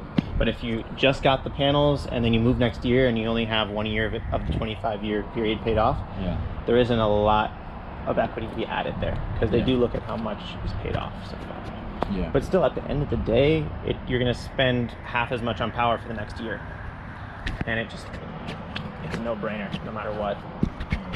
I've been back and forth. Okay. Well, like I said, I'm not Amazon Prime. I don't have them in my car or anything. All I do is I just give you the information. Yeah. And you said your bill. What was your bill roughly? 300. Right now. Okay. I think it's starting to come down, but yeah, it's been crazy. Well, I'm gonna be at 2 of the houses right here on the street here tomorrow. I can have someone stop by and just show you what it looks like. I mean, have you looked at it I'm before? pretty familiar. My buddy sells solar too, and I know that there's so many companies out there that do it. Yeah, there are a lot of A companies. little bit of differences here and there. There's just a lot to sort through, and I get it. I'm just an informed buyer that I would want to make the right you move should. between everything, and I just don't have the time to sort through all that right now. Okay. Are you usually here around this time? Yeah. Okay. Yeah. All right. So I'm going to be here tomorrow. I'll see if you're around. There are a lot of these fly-by-night, like landscapers, plumbers that used to be doing that, and they switched to solar, and they're not really that good at it. Our company's been in this business for 16 years, so if there's anyone to explain it to you. There's been a lot of solar people that ideally just aren't giving me the legitimate answers that I would like. And I'm not saying that that's the case with all of them. Some of them have been pretty straightforward, and I appreciate that. But like, I know that me being in between like 2 big houses, like there's certain sunshine that I'm losing. You know what I mean? Well, I can show you exactly what it looks like on the Project Sunroof, which is Google's. Yeah. Are you Ryan? I'm familiar with Project Sunroof. Yeah. So you can see your roof here. You guys don't have any trees. As far as trees would have to be directly over the home to block it. Yeah. As far as a house side by side, it makes no difference. Yeah. So you can see right, you're bright yellow. As far as sun coverage, this whole neighborhood's pretty good. As you can see, your neighbors all have it already. Yeah. So, my name is Ben, by the way. What was yours? Ryan. Ryan? Nice. Oh yeah, I saw it on there. Was it on Project Solar? That is on Project Sunroof. Yep. I can send that to you. Are you at 813? I'm just surprised it had that on there. What, that your name? Yeah. Why, you just moved here? I've been here for a few years. Oh yeah, that would make sense that it's on here. Are you at 813? Yeah, Okay. 813. And do you have a paper copy of your electric bill that I could use for a report? Okay. I do All right, I'll just. through email, and my wife honestly handles it. Okay, I'll just run it off of what your guess was, 300. And then my engineer Carlos. I don't know if you probably have. You ever seen any solar content on YouTube before? We have one of the biggest YouTube channels for solar. And honestly, as crazy as this sounds, that's part of the reason why I've held off on my own. Oh, really? Why is that? Just because I'm thinking like as long as I know the proper type of panels and stuff, and I was honestly considering building like an outdoor patio. Oh, cool. And just putting the panels on there. On a ground my mount? roof, and then just installing the shit myself. I've considered it. I know that there's only because if I properly source the panels overseas, like making sure that I'm getting legitimate quality panels. Totally understand that. It's possible, but I'm also not ready for that project right now. By all means, that would be something you have to take all your time out of. Yeah. Only thing I say to people, I hear this all the time, they want to do it themselves. All I would say is you're not going to get any warranties with that. You're not going to have the production guarantee. Yeah. So you know what the production guarantee is? 25 years. So the production, I'll be quick with you. I won't bore you, but all it does is if you aren't producing the power we say you're going to, we pay you back double for it. So, but if you get the panels on your own and something goes wrong, then you have to deal with that Chinese manufacturer on the phone, wait a month for them to get it in the mail. I wouldn't expect anything from them. Yeah, exactly. That shit happens. As opposed to if you're working with our company, we're based in Largo. If something, one of the panels, so if something goes wrong with one of the panels, we're based in Largo. Our office is right there. We'll have a new panel on your house within 24 hours if something breaks down. So it's good to work with an installer. But I don't know if you've seen this guy before. basically he's the best. I think it's beneficial. I've just been like, I don't know, just trying to sort through like, okay, how long am I going to be here? Will it be beneficial? Absolutely. And there's just a lot of questions. You're a smart guy. I need to answer. It's good to have lots of questions because that's what we're here for. And at the end of the day, if it doesn't make sense, don't do it. But we'll just give you the information you need, and then you won't have to any worry or wonder anymore. What I will say is that if I think in the next year or two, I'll probably move to New Tampa because I just don't want to get out of this area. Oh, really? What do you think about this area? I kind of was thinking. Is it? It is, yeah. It's not what you expected. We bought this house brand new because at the time it was. Today was absolutely bonkers. I got this solar appointment setting down so freaking hard. I just destroyed this community. Booked like 4 appointments in here. Holy shit, we're going to have at least 2 closes tomorrow with Carlos. And then that's just this neighborhood. I have 2 other appointments in the other area I knocked earlier today. So 6 solid leads today. I'm expecting at least 3 deals tomorrow. 2 to 3 deals tomorrow, at least. Imagine if we closed all 6 tomorrow, that would be insane. It really comes down to wearing a pink shirt. Number 1, go to American Eagle, get a pink collared shirt. I don't know what this is, but holy crap, it works. And then also make sure you give them a compliment right at the door. For a guy, compliment his truck. Compliment his car. Holy crap. Even if it's the ugliest car you've ever seen, I want you to get very, very genuine and give him the most sincere compliment on that ugly ass car or vehicle in his driveway, and ask him minor details about it, about how he, if he likes to go off-roading in it or whatever. And and if it's a girl, compliment her on her garden. They love getting complimented on their garden. They work hard on their garden. Also, sometimes there's no car and it's a guy, so just compliment the guy on his garden. It doesn't matter. Even the guys like the compliments on their garden because it's their house. They love their house. So anyway, that's the most important part. Make sure you're wearing pink and compliment right at the door, right when you start. Then, my pitch of choice is the drone pitch. I love the drone pitch. And I can get super confused when they say that they didn't see the drones. I'll be like, what? You didn't see the drones? Really? Wow. And they're like, oh my God, what was it? Wow. Like when I say, like when I act all confused with how they didn't see it, and they're like, what? No way. What was the drones about? And then I say, boom. So we're selecting homes, blah, blah, blah. All of that doesn't matter, but you know, I don't think you guys realize how important everything up to that point when you even get into your pitch is. Like, that's like getting them ready to hear what you have to say. You can't just go right into a pitch because who the fuck are you? Why should I listen to you? All that is super important. Anyway, all this could mean nothing if I don't get any closes tomorrow. So I'm hoping tomorrow I set some good appointments today, and tomorrow we have a great day. And time to go to the gym and close this day out on a positive note. See you guys. Bye. Guys, I am absolutely fucking obsessed. It's 11:30 right now at night, and I'm just obsessively studying solar sales and objections and reviewing my recordings from the day and absolutely breaking down every single thing I've done during the day to try and improve and become the absolute best in the industry. That's my goal. If you're not trying to be the absolute best, are you even good? Think about that. How can you even be good if you're not trying to be the absolute best? I'm crazy, I know. Something I noticed from a successful appointment set, it's in the previous video. You can go look at it when I made that $7,000 commission in the last video. I was nodding my head when the customer is giving you an objection at the door. You're gonna nod, and then every 5 seconds you're gonna say right, right, right, right. And then when they're done talking, you're gonna give them your answer. And since you were saying right to them every 5 seconds, they feel like you were genuinely listening to what they said, and now they're going to respect you more, and they're going to listen to what you say afterwards. They're going to listen to how you handle their objection, as opposed to just hurrying them up, trying to get them to finish their objection because you already know what you want to say.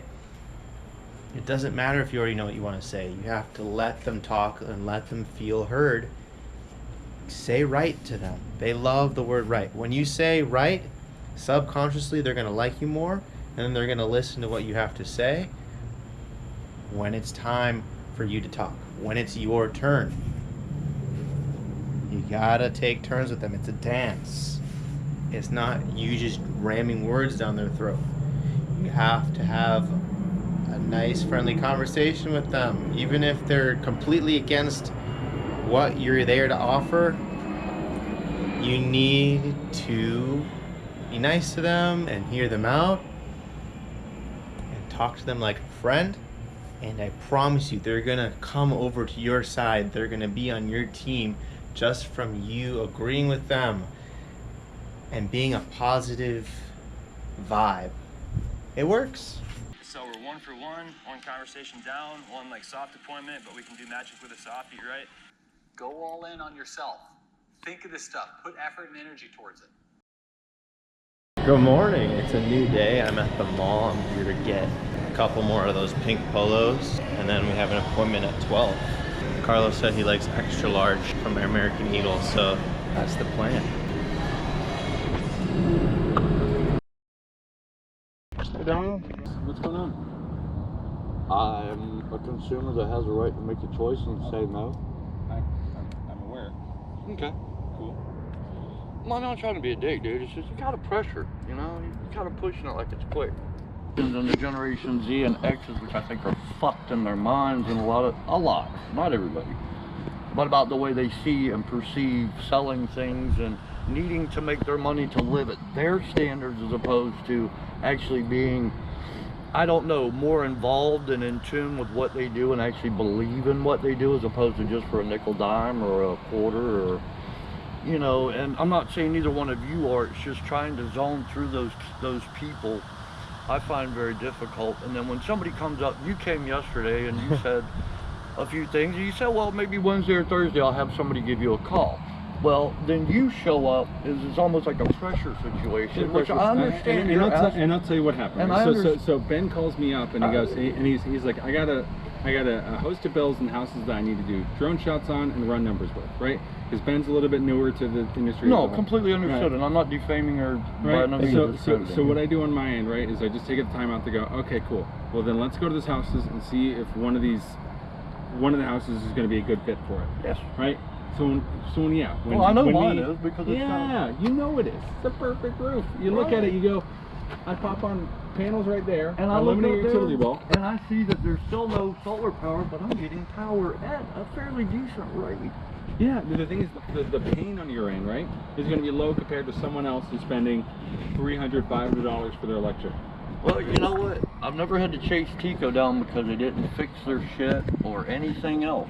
I get supplied every day. I don't have to deal with, oh, well, that's just one of your inverters on one of your power grids, so we'll be out when we can to fix it or some shit. I'm not going to deal with that. I'll shoot the motherfucker before I deal with that. Yeah. If you're going to honor your fucking company, do your fucking job. If you're not, don't fucking bother trying to sell it to me. Yeah. And I'm not talking about just the easy aspect of selling something, because anybody can run numbers. I've been in business. I mean, I know how sales work, and it's a legitimate way of doing it. I get it. But there's just so many things that are not spoken of, like, what do you do in this situation? How good's your company going to handle this situation? What happens if this happens? I mean, it's a very simplistic thing. It's a solar panel with an inverter. Right. That's about as basic mechanics as you can get. Exactly. And then once you add in the fact that it's in phase, right, there's just the microinverter, so there's an inverter underneath every single one of those. And it gets monitored in the system on the side of the house, right? 24/7. And on their operations team, they have what's called the interconnection team, where it lets us know, hey, one of these panels is down, right? The majority of their calls are outbound, not inbound. So we know it's an issue before you do, because you're not going to go on the app and then phase after go, oh, well, it's this one. Right, Because so, I was looking at it through this so system. you're saying it's kind of like connected like an alarm system? So like when that goes bad, you instantly, or somebody instantly knows it? We call you, exactly, right? We call you in order to schedule a time so that someone can come out and actually fix if there's the case of an issue. That's how 24/7 monitoring works, right? No. Before that, when it was those damn solar edge inverters, which were a pain in the butt, I installed a fair amount of them because before microinverters were even around. That's where you have a single stage, where if that thing goes, you don't know what the hell's going on with it. You have to send out multiple people to go check and this stuff. You got to call up solar edge to figure it out. With microinverters, you go, oh, it's this one panel. That's the issue. You see, and that's where I'm liking. See, things are getting a little more perfected, which is where I'm waiting for somebody to say, look, all we do is install it, and we could probably leave you for the rest of your life, and everything's going to be perfect. You ain't got a problem. But when you deal with electronics, and like you said, well, I don't know if you deal with the panels that have an individual inverter for each one, panel, microinverters. Which I get that, which is a very smart deal. That way you're not losing everything over one inverter. You're only losing a small portion of your generated power. Yeah. But still, you know, all those electronics, you know, it doesn't seem as mechanical when you start having switches and... What about all the electronics just to get power to your house? I mean, no. they converted back in 2019. We had beautiful coal, right, which was mostly getting mined down in places like South Carolina and Florida. Right. And then we shifted Big Bend from coal over to natural gas. And what happened? Natural gas prices went up 300% from 2019 to now. No, the usage was more. That's why. Yeah, I get what you're saying. It wasn't just the usage. Actual natural gas costs did go up during that time, though, because we were, and we have to trust this administration and the federal administration to figure out natural gas to hope that those prices won't keep peaking and peaking and peaking and peaking. Right. So there's an immense amount of things that can go off. But luckily, TECO's smart enough, and they're going to solar fields themselves. It might not generate enough. Yeah, for and like you're paying for it on your bill. It's called a clean energy transition mechanism. Right. Well, that would be like me paying you a fee to have that up there. I'm actually just paying them an extra fee to where one day, in the long run, I'll be able to self-sustain somewhat similar. Not really in realistic terms, but the fact if they go solar, yeah, they might be able to still charge a decent rate, but people will know it, I would hope. And once they pay off their field for all the money like you have for when you put something up, you're going to get paid for it. You're not just going to give it to TECO and say, here, make your own electricity. Nah. Yeah, but who's the one who's paying for it, though? It's not TECO paying for it, it's you, right? Shareholders pay for it. $853 million conversion in Big Bend from coal to natural gas, which then led to even more rate increases. You're paying for it, right? So either you're paying for their infrastructure, you're paying for your own. Okay. Back to a little more realistic, and that was realistic, but back to the more, I was like him, I asked them, so well, why can't I just take the choice of calling your company when I'm prepared for it and go through this then? Why does it have to be now? To be honest, you've done sales before, right? Most people, when it comes to transitioning to anything else, a new technology, there's guys like us who are usually responsible for a good portion of it, whether it's internet, cable, alarms, pest control. 4 huge things that pretty much everyone else has now.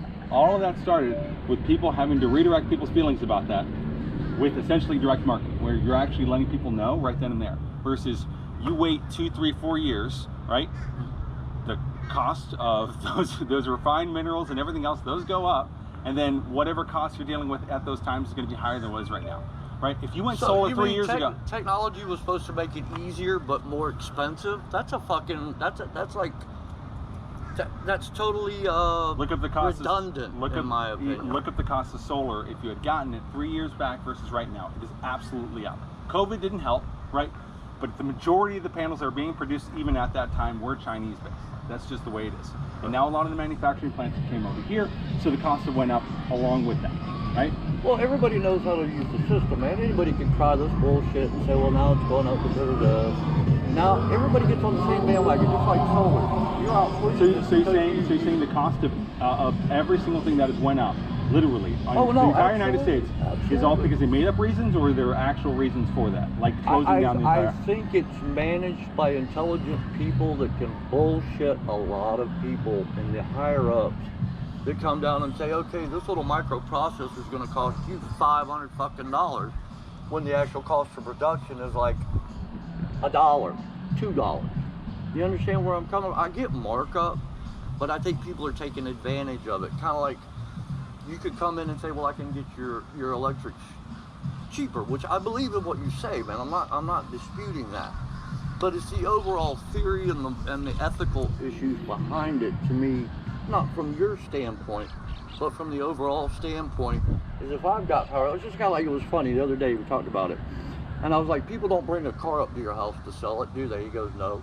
He goes, well, you have bicycles. Well, you had to buy it somehow, and you had to look that up too. I found a retort to that. Oh, you did? But if nothing else, you walk. So me walking would be me having Tico. Me buying something is going to be something I'm going to invest. Not just what you're telling me on the good aspects of things. I'm talking about the overall maintenance, fixing. If I'm not gonna, you know, I've heard of people that were talking about this in single inverters. They never got paid back for what they had to pay in electricity because their shit system didn't work. And I don't want to be stuck with a fucking Tico bill. And he's saying, well, they'll even pay double if that happens. It is a production guarantee on the system, right? So if let's say at the end of the year the system undershoots by say 1,000 kilowatts, we have to refund you back or whatever the Tico rate is at that point, right? Literally have to cut you a check. So we have a financial incentive in order to keep those systems working because we don't want to be cutting checks. Right. Yeah. How long does it take to get that check cut? How much red tape is there involved in bureaucracy and stuff like that? I mean, maybe this was old school. Maybe I'm thinking old school where people were more shysters. I think nowadays people are shysters, but they're just better at it because you've had enough time to perfect it. Not saying you. By no means you. I don't speak personally because I don't know you personally. I just know that when people come up and they're kind of not really aggressive, but they're very intent, I believe that they believe in what they're doing, but I believe there's also going to be a commission on top of a salary. That's an incentive to want to do the right thing. Now, and maybe I am standing here looking dumb because I'm not taking the time to invest in finding out exactly about everything. But I don't really like explaining myself. Usually I just hope that a salesman will take... Yeah, but you have good objections and actually fun stuff to talk about versus someone who I talk to just keeps saying no, and then slam the door. I'm like, that's not a curious person. You come off as a curious person. Oh, I'm very mechanical. Yeah. And I'm very mechanical on the way people do things. Yeah. And there's a lot of things that I've seen in the sales industry are just bullshit, but they're charged for it. Yeah. You know, and I'm just wondering where your red tape's at and how you're making, you know, these extra money, because you wouldn't be out here if it was for free, if it was benefiting people. You're doing it for a fucking cash check. I mean, you still might believe in what you do. You might be actually ethically involved in what you're doing or whatever that is. You really might feel what you're doing. I got into the solar industry after I did mortgages for veterans that did VA home loans, basically, before that. And before that, yeah. That was rough. But yeah, veterans, that's not easy. Veterans still needed houses. But unfortunately what happened was like 80% of the calls I had were people with 500 credit scores trying to get homes, and I'm telling vets all day, hey, you're not going to be able to get a home loan today. Right. You know what I mean? Like, that's just not a great gig. And before that, I did social work. Literally got my degree in social work from University of Texas San Antonio. Really? So I worked for Child Protective Services as an investigator. And I mean, I'm sorry if I seem to come off like I'm done. No, it's you're not good. you personally, by You're good. I'm going to give you a little backstory. It's fun. But yeah, no. So I did investigations with Child Protective Services before I did that. Oh, that's cool. And that was a super bummer. So well, every day you're dealing with something that's not fun, with people. Part. Yeah. So when anyone, and half the time you can't kill the people that are causing the problem. So yeah. Anytime someone tells me something, exactly. But the thing is, any single time anyone complains about a job, I'm like, I got some houses I can tell you about. You smell the cat pee from here. Right. You know what I mean? And there's no cats outside. Right. And you're just looking at it going, that's not going to be me today. You know, and you have to go in there because you got to take care of someone. Right. And yeah, I got into solar, especially in California, where it was like, they went up 300% in 4 years. You ran away from the storm. That's why you're here, ain't it? Oh, dude. Well, COVID, how are they doing over there? I'm sorry, I'm not trying. No, you're all good. Everyone I know, if you don't listen to the damn news, everyone's fine, right? Yeah, there is an exaggerated media for sure. Yeah, like it's like certain cases, you know, I have friends in Maui. I was a lot more worried about them than, you know, the situation in San Diego. Well, it's definitely a realistic thing over there. Yeah. And winds and stuff, you know, hurricanes are temperamental. You might not get it. You might, you know, the destruction value and stuff. Yeah, but part of living in California is just dealing with every now and then a natural disaster. Right, it's either fire or earthquake or something else like that. But man, it's really nice. It would be 70 degrees outside right now. You know, that's a lot better than this. Yeah, That's the kind of difference. I came out here specifically because we hit 42% of houses having solar in Southern California, and then I was looking at different markets in different areas. One, I like Florida because DeSantis, and then two was DeSantis is a badass. he's a cool dude. And I came out here multiple times during COVID because I was wearing a mask to stand outside of Target in a line to get into Target, you know, for 8 months. No, I get what you're saying. Whereas out here, it was like, oh wow, this feels like it's the 1990s. This is amazing. Right. You know, that's a huge difference there. But not to speak too much, but I saw the same things going on with SDG over there as over here. You get this huge transition. Most of your powers are coming from Georgia. You get these rate increases that are spiking. Ron DeSantis is pro-solar. Back in July of last year. Well, he was the one that actually started the incentive, actually, wasn't he? Did he add to that as far as the tax incentive? Well, no. So what he actually did, because the online marketing makes it sound like there's a Florida tax credit. It's not a Florida tax credit. It's just a federal, right? Federal tax credit's been there. What he did, though, was that the utilities tried to kick out solar by ending net metering. Right, FPL, Duke, Tico, all of them came, that nice little people that we trust, all went, no, we're going to kick out solar because reasons. They said it was too much cost for infrastructure, yada, yada, yada, yada, so we're going to get rid of net metering. And DeSantis said, because of the increases of costs all around, it would make no sense for the state of Florida to abolish solar, right? So he came out as pro-solar because of those rate increases.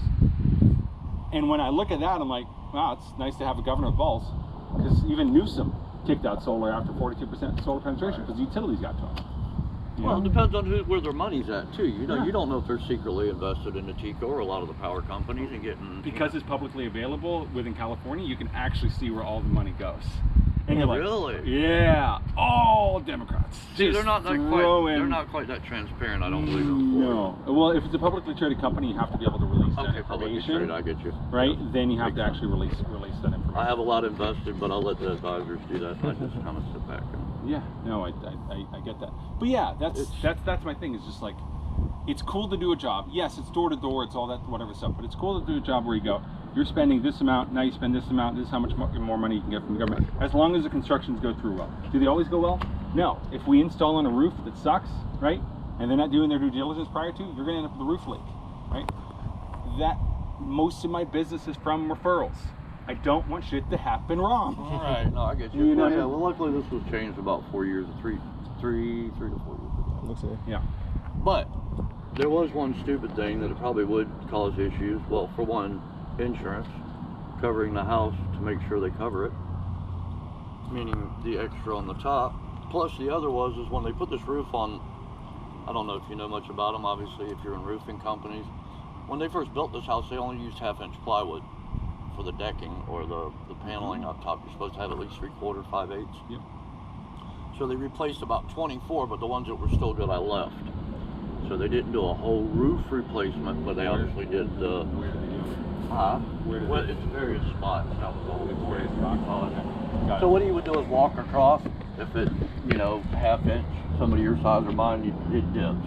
Yeah. And there's kind of flexibility to it. In fact, you can see some of the arcing, and not really per se, but you can see some of the arcing and where some of the wood that, like right here, you see how it has a dip. Yeah. I would assume that would probably be from a lesser, structure or heavier, denser piece of wood. Obviously, plus heat and everything changes things, but yeah. See, that would be where I would be worried also about putting something up there, and I don't want to get a new roof because I just paid $8,000 for this one. Yeah. So I wouldn't even know, and things along those lines. It's just right now I'm not really prepared. My mom, she's kind of 85 years old. She's ill. I try to take care of her, take care of this household. I'm limited in my income, even though I told him, I did acquire a 7-figure inheritance, but that's all locked in shit that I can touch it, but I don't. So I live on a basically, I'm like any retired person, I live on a fixed income because I don't work right now, which is pretty shitty for a 50-year-old, 4-year-old, but that's kind of the choice I took at the time. So it's kind of like, I'm a very indecisive personality, so it's kind of like I like to hear these things, I like to know about them. As far as for me personally, I just like to know the ins and outs of the broad spectrum, not for me personally. As far as you taking all my numbers down and going through and itemizing it out, because I kind of get the financing and the aspects of those things, if you follow me. Yeah. So it's just I would like it to be my decision, not somebody that's coming up I nicely, can't force you to kindly to sign something. No, you're right. Yeah, You're right. That's not what I'm trying to do here. No, I know that. You're just trying to introduce me to a better idea of saving money, and you have a good company that you're backing. But I'm still at that point to where if I make this decision, I feel like all shit's not on you, but other things in my life might warrant to where, okay, now I'm gonna have to use all this money that I had saved up, hopefully to live on for a while to, what if, I've got this tree structure, it's causing some problems with my foundation, am I gonna have to get that fixed? So you paying anything in taxes right now at the end of the year? Fuck yeah, I pay $4,000 a year, dude, because I haven't claimed homestead yet. Like a dumbass. Out of 5 years or 4 years, I still haven't claimed homestead exemption. You work on it. See, you follow me on the indecisiveness here? Work on homestead. So it's not you personally, man. The fact that the state has it is just such a gem. Don't have it in California? No, it's Texas and Florida. Really? Texas and Florida. And you get a homestead exemption? Yeah. That's wicked, dude. Yeah. That's cool. Yeah, I worked it on knocks it it like, what, about in half or so? Oh yeah. No, because I was licensed to do California, Texas, Florida, and a couple other states with just VA homes. And then so you get the home extension, which if you had any VA disability at all, right, it's immediate, and it's just like you qualify. Because it just eliminates so much of your property taxes. Right. Right. So that's pretty beneficial. I got you. Yeah. That's cool, man. Yeah. But it just kind of, it's really on me, man. And I didn't mean to jerk y'all around or anything like that if it seemed that way. It's just, right now, man, I'm just, honestly, to be honest, I'm really not. I hate to tell somebody no. And that's where I find out now it's easier just to say no up front. With a little bit. Helps out all the way. Huh? Yeah, I'm really good at saying no. It helps out a lot. Just go, nope. I gotcha. Yeah. And you would have been out here wasting your time, and I apologize. Like I said, I'll even pay you for your time. I mean, it's not that I'm not trying to be a hypocrite about it. I'm that kind of person. I'm not ready for it yet. To be honest to God's truth. Yeah. And I believe in your company, and if I do look up a company, or if you have a way of... I just texted you over some stuff, so... Oh, that's right. So if that's your continuation number, then what I'll do is say in a couple months, and I see things going good, and after I've paid my home taxes, I just got the new... It was 40, the proposed was going to be like 4,093 or something. Yeah. It's crazy. But once I get a lot of that stuff taken care of, maybe after the first year, I'll really look into doing something. Because I know that Chico is not going to do nothing but go up. I mean, that's just logistics or just the way it is. Let us know. I mean, that would be the way I would really like to do it. It's just, when somebody shows up, I feel like I have to do it right then, and that's where I'm not trying to disadvantage you, and I respect what you do, but I you know what I mean? You follow where I'm coming from, man? I'm trying to be a mellow person, but I always try to come off as a badass, but it don't happen. It's good chatting with you. You're super. I love Carlos, hearing the analytical. Ben, it was good meeting you, man. And I apologize, but the next time I promise, when I decide, I'll definitely call, and you would be the first one on it. You're the only one I've seen around besides HD Solar, Expert Solar, Sun Pro, Sunrun, Palmetto, which we had talked about earlier. There's been like 8 to this neighborhood within the past like 8 months, 9 months. Yeah. So, you kind of become skeptical of why people do it, you know what I'm saying? So I apologize if you suffer for that. But when I get ready, man, I'll definitely let you know, cool. okay? All right. Y'all have a good afternoon. I'll wave to you if I see you around in the truck. Yeah, man, I'll drive them around. All right, see you. That was fun.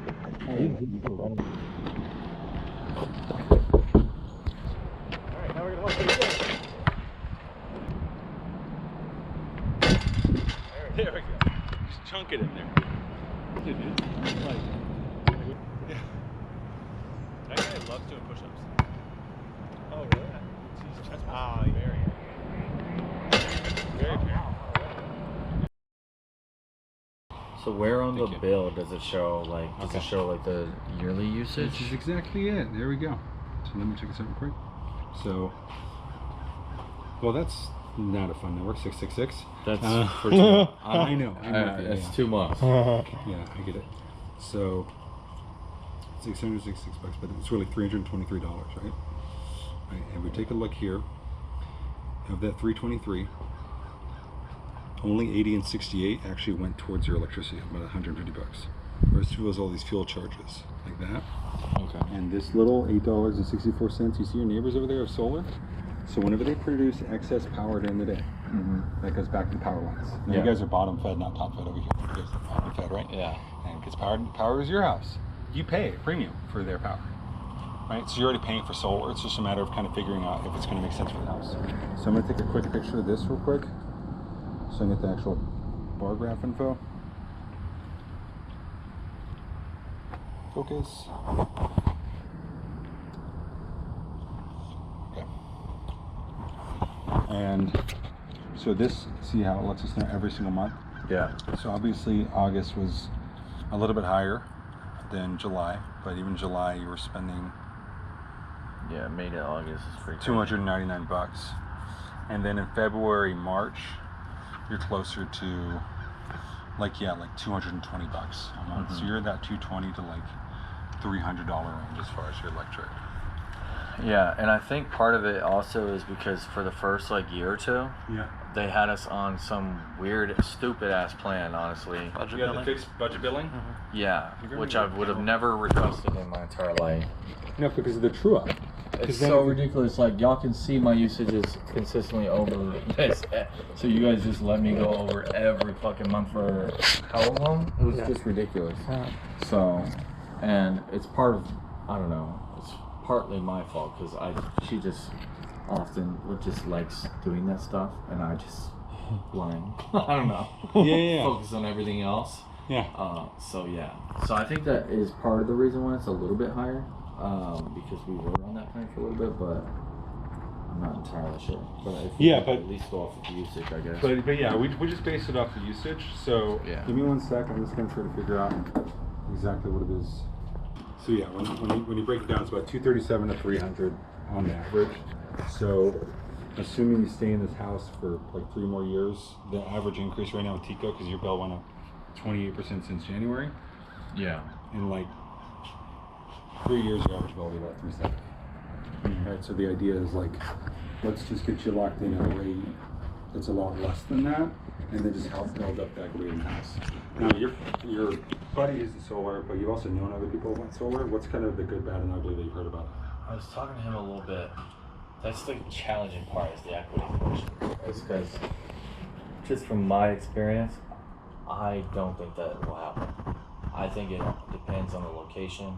I don't think most people in this market are willing to pay more for home with panels on it. I think they're still trying to get the house at the market rate, and the buyer is the one that ends up winning. Whoever buys the house that already has panels on it. Yeah, although if you can't find a buyer for this home, right, that's insane, right? Because this is one of the areas where more people are moving than I'm not saying that I won't be able to find a buyer for the home. I'm saying I won't be able to find a buyer willing to pay more because there's panels. Got it. You know what I mean? Yeah, and I get that, and like I draw it. So I was I'm a mortgage loan officer before I was in solar. So all we did was VA and FHA homes for the most part, right? Yeah. Did you get this house under any specific thing? I think it was just a FHA loan. FHA. So actually, that's a great point. So FHA, for instance, so the equity build where they came up with the numbers was based off of mostly government loans. So it's VA, FHA, loans like that, right? Not necessarily people who are trying to buy a huge lot of property, tear down all the houses and build it based off this. No one's breaking down any houses over here. These are lots to sell. It's for people to actually move into. Right? So the study that was done on it showed the increase in value was about $5,911 per kilowatt. Right, so it's done in Florida, New York, California, Texas, and Arizona. You wouldn't be shocked, but yeah, New York and California had the biggest inflation increases for the houses. But like on the conservative end, an 11 kilowatt system increased home value anywhere between about 45 to 50K. But that's just something, just kind of add in as far as thought. The thing is that in Florida, you're saying? In Florida, Arizona, Texas, I find that crazy, to be quite honest. And it's hard, and this is specifically attributed to the panels, because I know right now, just my home's worth a hell of a lot more than I bought it for, just because the market is just fucking nuts. It's so crazy. But how many people are like thinking that they're getting additional equity because of the panels? Well, they don't have to think. It's what the appraiser listed as, right? So, because it's based off of appraisers list, and so. But are the appraisers actually appraising it higher because of the panels? That's what the Berkeley study found, which it says 200,000 different houses with solar. right? Versus houses in a similar zip code, square footage, and they base it off of that. Yeah. Right? So let's just say that, even if it wasn't an equity bill, right? Just like the other thing is that the loan is 100% transferable either way. Yeah. And then you get a tax credit, obviously, on the system on top of that. Yeah. So, like, those costs, that's the part that makes it a little bit of a no-brainer. If the home qualifies in your house, I did a drone shot earlier. Obviously the majority of the problems would be that side, and on the back end. We don't put anything in, we don't need to put anything in the front. As far as the panels, but like, you have pretty good sun hours for it. Now, as we were talking about earlier, there's like 3 ways you can go solar. You can lease it, you can loan it, or you can get cash.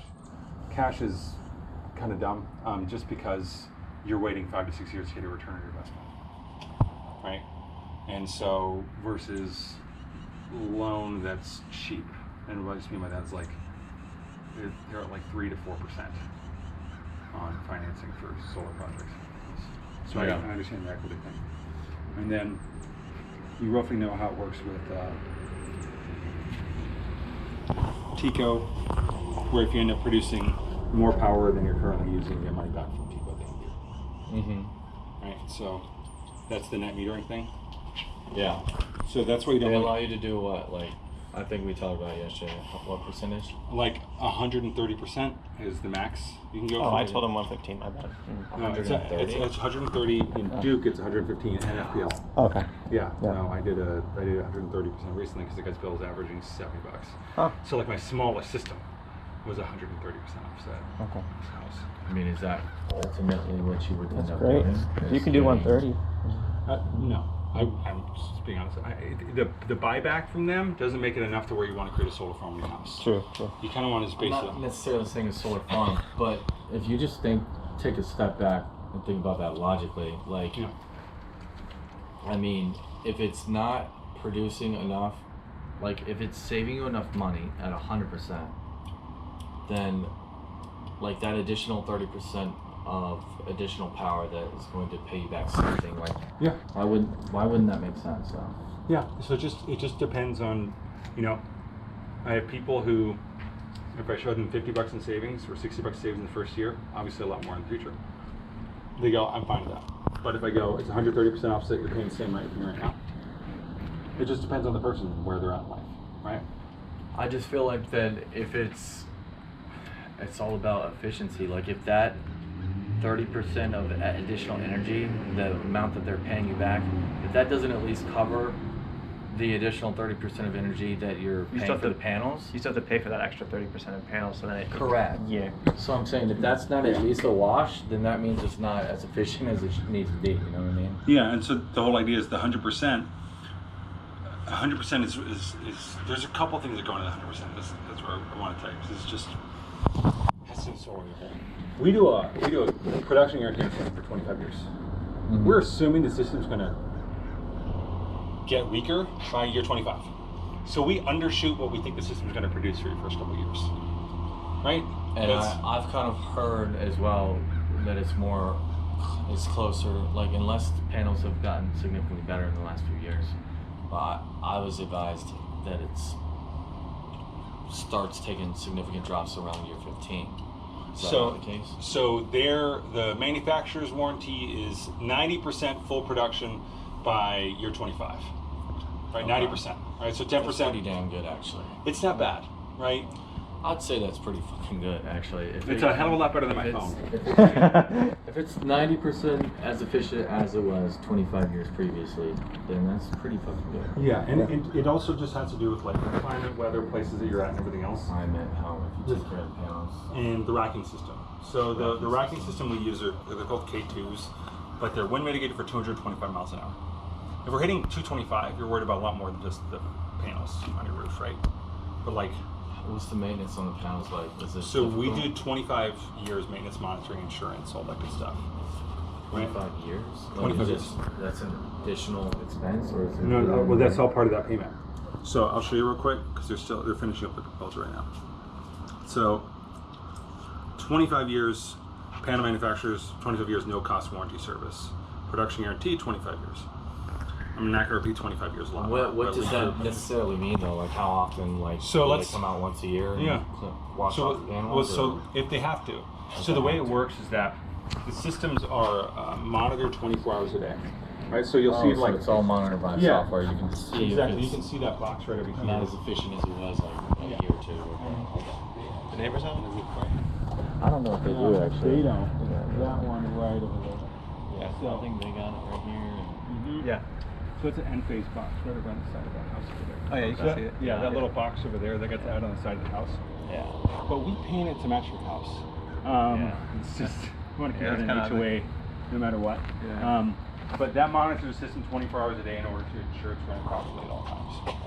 So and if they see any kind of we have 48 hours to it's come not out. efficient, they'll just come out. Like And they fix see it. something's off. It's just Yeah. not working it's not producing as much as it should. Exactly, and you're only as good as your liabilities. So what I mean is just if let's say the system is undershooting by like 10%, we have to refund you back money at the end of the year.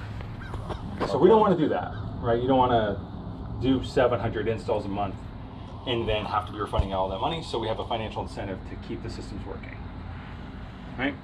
What about like how's the financial guarantee on the payments? Like is there any guarantee on that? Well, yeah, it's way better than Tico because like with Tico right now, you don't have an agreement with Tico about how much the rates are going to go up year in, year out, right? They just do it whenever they want. With us, it's actually an agreement, right? It's a contract that says, hey, here is what your monthly payment is going to be for solar for the next 25 years. Yeah. Right? Okay. That's a nice thing to have. So you guys do anticipate that the full like electric bill is going to be covered by the panels, and then it would strictly just be a payment to finance it. Exactly. Yeah. And there would so that would be consistent. It would not fluctuate. It would always be the same. It's the same, right? And that's what we base the system around. Your needs, not the needs of your neighbor over there, right? Because every house is a little bit different depending on how many panels you actually require. That's why the bill is important, right? Does that make sense? Yeah, it makes sense. So, what would be required for the house? It would be 104.4% offset, so you'd actually be able to use an extra 4% power per day. But your panels would be on right on that side and on the back side. So it'd be. Is this 30 panels. website directly from y'all, or is this just? That's a drone shot I did, and then we built the sun map based off of that. So usually you can see it a little bit better on that. Gotcha.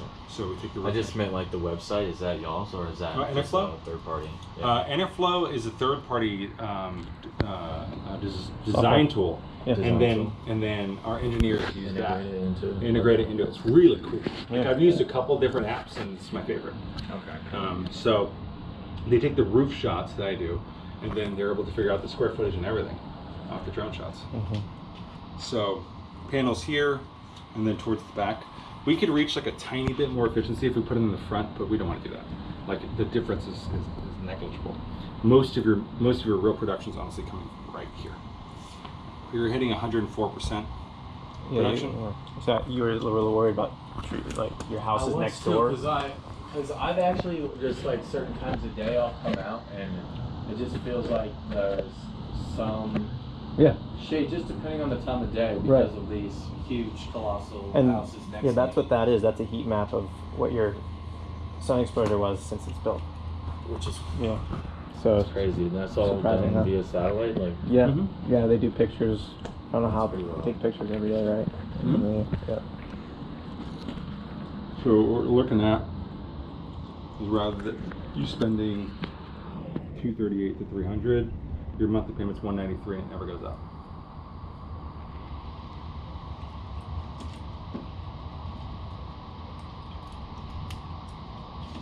Does that make sense? Yeah, it does. So here's kind of the steps, how it works. So the 193 is assuming that your guys' credit's in okay shape. Yeah. Do you have any idea? Probably high 700s. Okay, cool. You seem like responsible people. Yeah. All of this is organized right into a corner. Oh, this is not. This is having 2 kids and it just you come out one weekend and clean it and it's fresh and then it's just like fuck, what happened the next week? No, it's a thing. It's a thing, man. Yeah. Now, So we got to get 3 companies that give us the okay. One of them is called Service Finance. They're backed by Truist Bank. I don't know if you know Truist. Not familiar. Used to be SunTrust. It used to be SunTrust. Oh, yeah. Okay. Their buildings are everywhere, right? Oh yeah, I don't use them, but I'm familiar. Okay. Yeah, and if we get the okay with Truist is awesome, because if all the other finance companies are a lot more. Just being honest. So we get Service. The other company we would get the approval from would be. So I would have to do the attic shots, which are just going through that little area. So we take a look underneath the attic trusses to make sure there's no rotting wood or anything else like that. I would imagine there would be. I mean, this house is less than 4 years old. It'd be kind of weird. It would be weird. Yeah, I've I've seen some weird stuff. Yeah, I'd be pretty pissed off. And the other company's It's actually impossible. And the other They company's did rush actually at our house. I think ours is like the last one. Yeah. So who knows? We'll find out. I already have some like drainage plumbing shit going Really? on. Yeah, I just have to use like I don't know if just debris from construction just got in there or whatever, but like constantly having to put drain out or whatever. Like, Really? That's yeah, it's just bizarre, and it's not something I've dealt with in the past, but it is what it is. So Tico also has to give us approval. They can technically take it back. Why would they do that?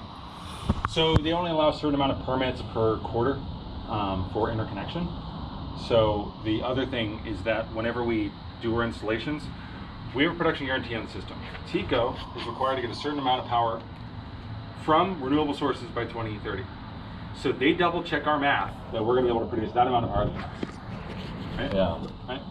So that's kind of how it works with them. Once we get full approval, right, then we meet back up in like a week's time after you had some time to chat with your wife about it or whatever else, you know, so we can answer any questions.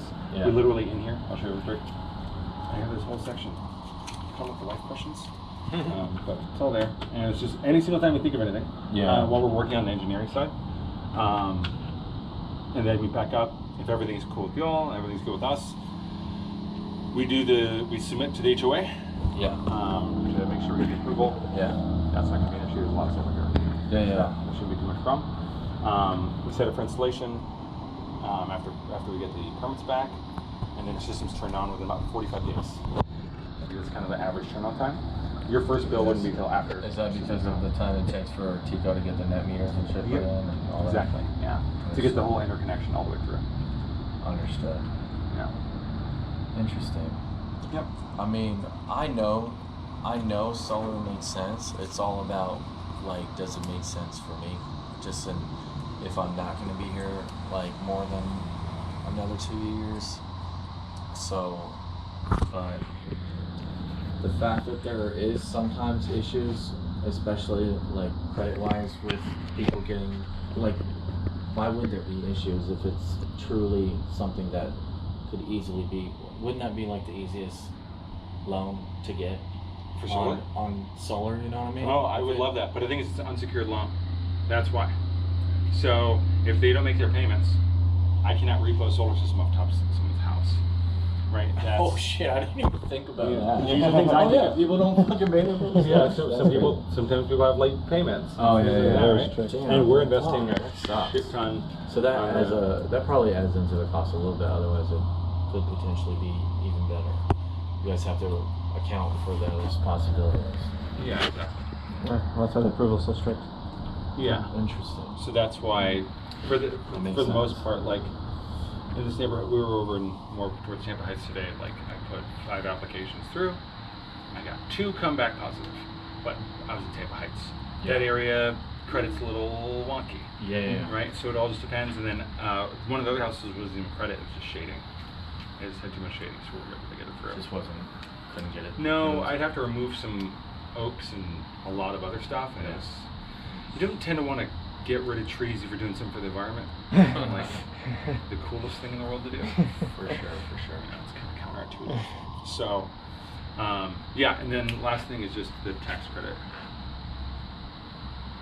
So, tax credit is $15,000. I mean, is that the monthly amount after the tax credit though? Yeah. So the way it works is this. I would definitely obviously put it. I mean the tax credit. Yeah, let me just hear. Yeah. No, you're all good. So it's $193. That's your first 18 months. You're gonna get that tax credit at the end of the year. If you add the tax credit towards the principal, the payment stays at 183. That would be the goal. I definitely would do that. That's what you're supposed to do, right? Yeah. There are a certain amount of people I get phone calls every year where it's just like, do I really have to? Like, yes, or else your payment goes up. I mean, but to be fair, even if it's a one-time tax credit though, right? Like for 15,000. Yeah. Yeah. And then. Yeah, I can't give you 15 grand every single year. No, I know. It was just you mentioned some comment. You get a call every year regarding. Oh no! I get calls from different customers every year who are getting gotcha. a shit ton of money back, and they're like, "That's such a bad mistake." Fuck. Well, it makes sense here. It's a 4% interest loan. Imagine you have a credit card with an APR of 22% and $15,000 in credit card bills. Yeah. Pay off the damn bills rather than that, right? It just depends on the person and where they're at with things. That's true. You know what I mean? Like everyone's a little bit different, so I never try to judge on it. Situation varies a bit. Yeah. That makes sense. So it just kind of depends. And it's typically, you said 34%? 3.99 is the number, so 4%. But completely dependent on credit. But as long as I have over 700? 700 should be good to go. So it's going to be a little off sometimes. Sure. Hello. What's up, buddy?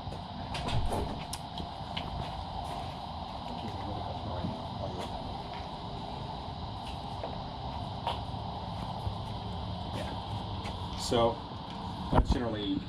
that's essentially how that works. So the only thing I was trying to do today is basically put in an application to see if everything gets approved on that end, and then just figure out a time to meet up in like the next week when you and your wife manage like 15 minutes together. Is it cool? And like I said earlier, I definitely don't want to waste you guys' time. Yeah. Is there any way to like send this to me and then I'll just like review it a little bit and talk to her about it?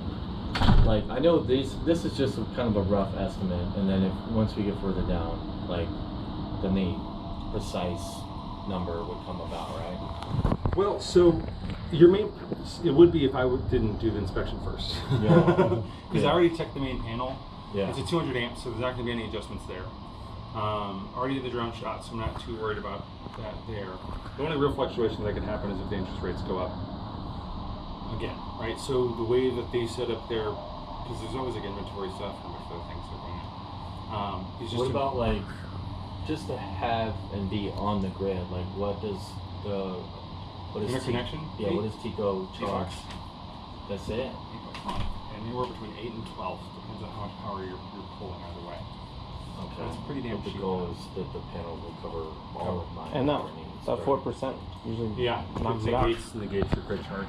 Yeah. Yeah, so that's my thing. If your wife was here, what do you think she would ask? I don't know. She would leave this up to me, but it would be a matter of running the numbers a little bit. And of course, I'm sure you guys have done a great job explaining it, but I would just want to do research a little bit on y'all's company, honestly, to be quite honest. No, you're good. It's just how I am. Yeah. Okay. So the installer, I'll just show you real quick.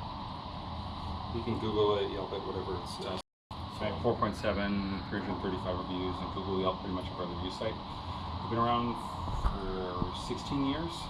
So they first were a roofing and electric company, and they switched over to solar. That's solid. And then they switched But over they to still solar. have experience with people that are doing the We still do. panels. I still do. Yeah, because I do re-roofs on like a good chunk of my deals. Yeah, see, that's actually a plus. That's something that would be important if I go solar, is to make sure, because there's plenty of companies that actually, I wouldn't say plenty, but there's a few that I heard of that were into roofing. That just makes sense. Like you would want that type of you company. need both, especially out in Florida. Yeah. Right? Because you got For sure. people getting roofs all the time because of insurance claims, all that good stuff. Yeah, you don't want And then they none- also do their own electric, right? None of their stuff is subcontracted out. It's something I always look out when you're looking for a solar company is, what are they actually contracted to do? Are they just a GC? Or are they actually contracted to do solar plus roofing plus electric? Because if they're not, this is contracting out part of their job. Yeah. SolarMax is actually permitted to do all those things. Yeah, for sure. Right? Other And they're- companies might be just getting sales subcontracted out, and your rates are And higher. then you have because of some guys who don't speak English coming up to your house. You don't know what's going on. 100%. It does happen, right? we don't really want to put you in that spot to do that. 100%. Well, I appreciate if there's any way to like send anything to me. Yeah. Like just so that I have your contact info, and then if I do want to proceed a little further, then I'll definitely reach out for sure. Yeah. So of the stuff we talked about, right? Your concerns right now are just the company and.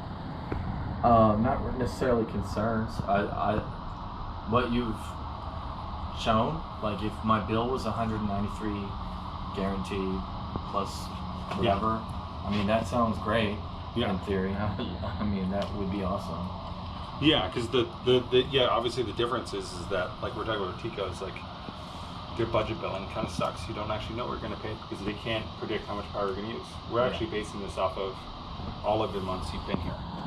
To kind of be able to generate that information, and then you have an actual, contract that says this is how much I'm actually. There's an agreement being made. This is how much I'm going to pay for power. Yeah. Gotcha. Yeah. Yeah. Well, I appreciate it. I apologize. It's not something I would decide on today, right now, but if and that's what I was trying to say earlier. It's like I don't have panels in my Tesla right now. So it's just trying to get the approval process going so we can meet up another time after you did some due diligence and everything else. For sure. Yeah. And honestly, my wife just became a nurse recently. Cool. So, I mean, probably in the next coming months, just stuff that you would want to take care of, especially before I finance anything else, honestly. I'm not worried about my credit, but I don't know. There's just things that I would like to take care of before I took this on. Yeah, so hypothetically, right, if the finance company we're using doesn't show up on your credit report as liability, which Service doesn't, right, so then it's not adding to your debt. Yeah. Is there any other thing you want to back on? I mean, I don't, it's just a matter of like, I don't know, I just got a lot going on and I just want to take a broad look and see, okay, what do we got going on? I know I got like I financed this thing, like the freaking, I don't know, a whole bunch of shit. I just need to look over it a little bit and look into the company just a little bit. Yeah. Read the reviews, who knows? Yeah, definitely. Let me pop in some info real quick. So it's over to you.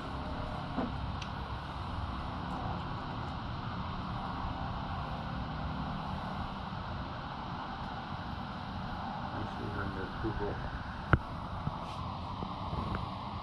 Is there any chance I can get a bottle of water, a glass of water, by chance? Absolutely. Yeah. I don't know if I have a bottle of water, but Either way. What's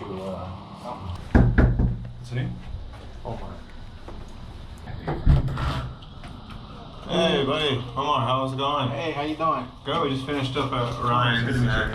Saw your car in the driveway, so I figured hop by. How's it going? Good. I just have my dad watching him and my daughter. Oh, yeah? Everybody's out there. Oh, okay. Yeah, it's good. How are you guys doing? Very, very good. So yeah, we just did Ryan's house. We're going to get him set up for our site survey techs to come out here in about like the next week. Have you looked into solar and all that? I did a while back, but I didn't get. Yeah. You didn't get real information or anything else? Huh? You didn't get like real quotes or anything else like that? Real numbers? Not that I remember. Okay. No, Omar was saying that he got the highest bill he's ever gotten. Really? How much was it? It was like $295. Yeah. Jeez. Okay, well Ryan was 330. So that's a kind of the theme on most of the houses out here. Yeah. Yeah. Dude, I like that van by the way. It's pretty cool. What? Hey! Oh, the watch? Okay, go ahead. Tell him what to help you out, okay? She's so cute. So yeah, he got me out here basically just to, I already did the drone shot on the roof on the different houses over here. I just basically just wanted to go over the numbers and everything else really if you have about 5 minutes. You guys want to come in? It's going to be really loud. Yeah, it's all good. Thank you. Oh, do you want the shoes on, Rob? Or? Okay. Is that cable? Thank you, my love. Yeah. Sweet. Yeah. Everything should be in there. We're good. Got it.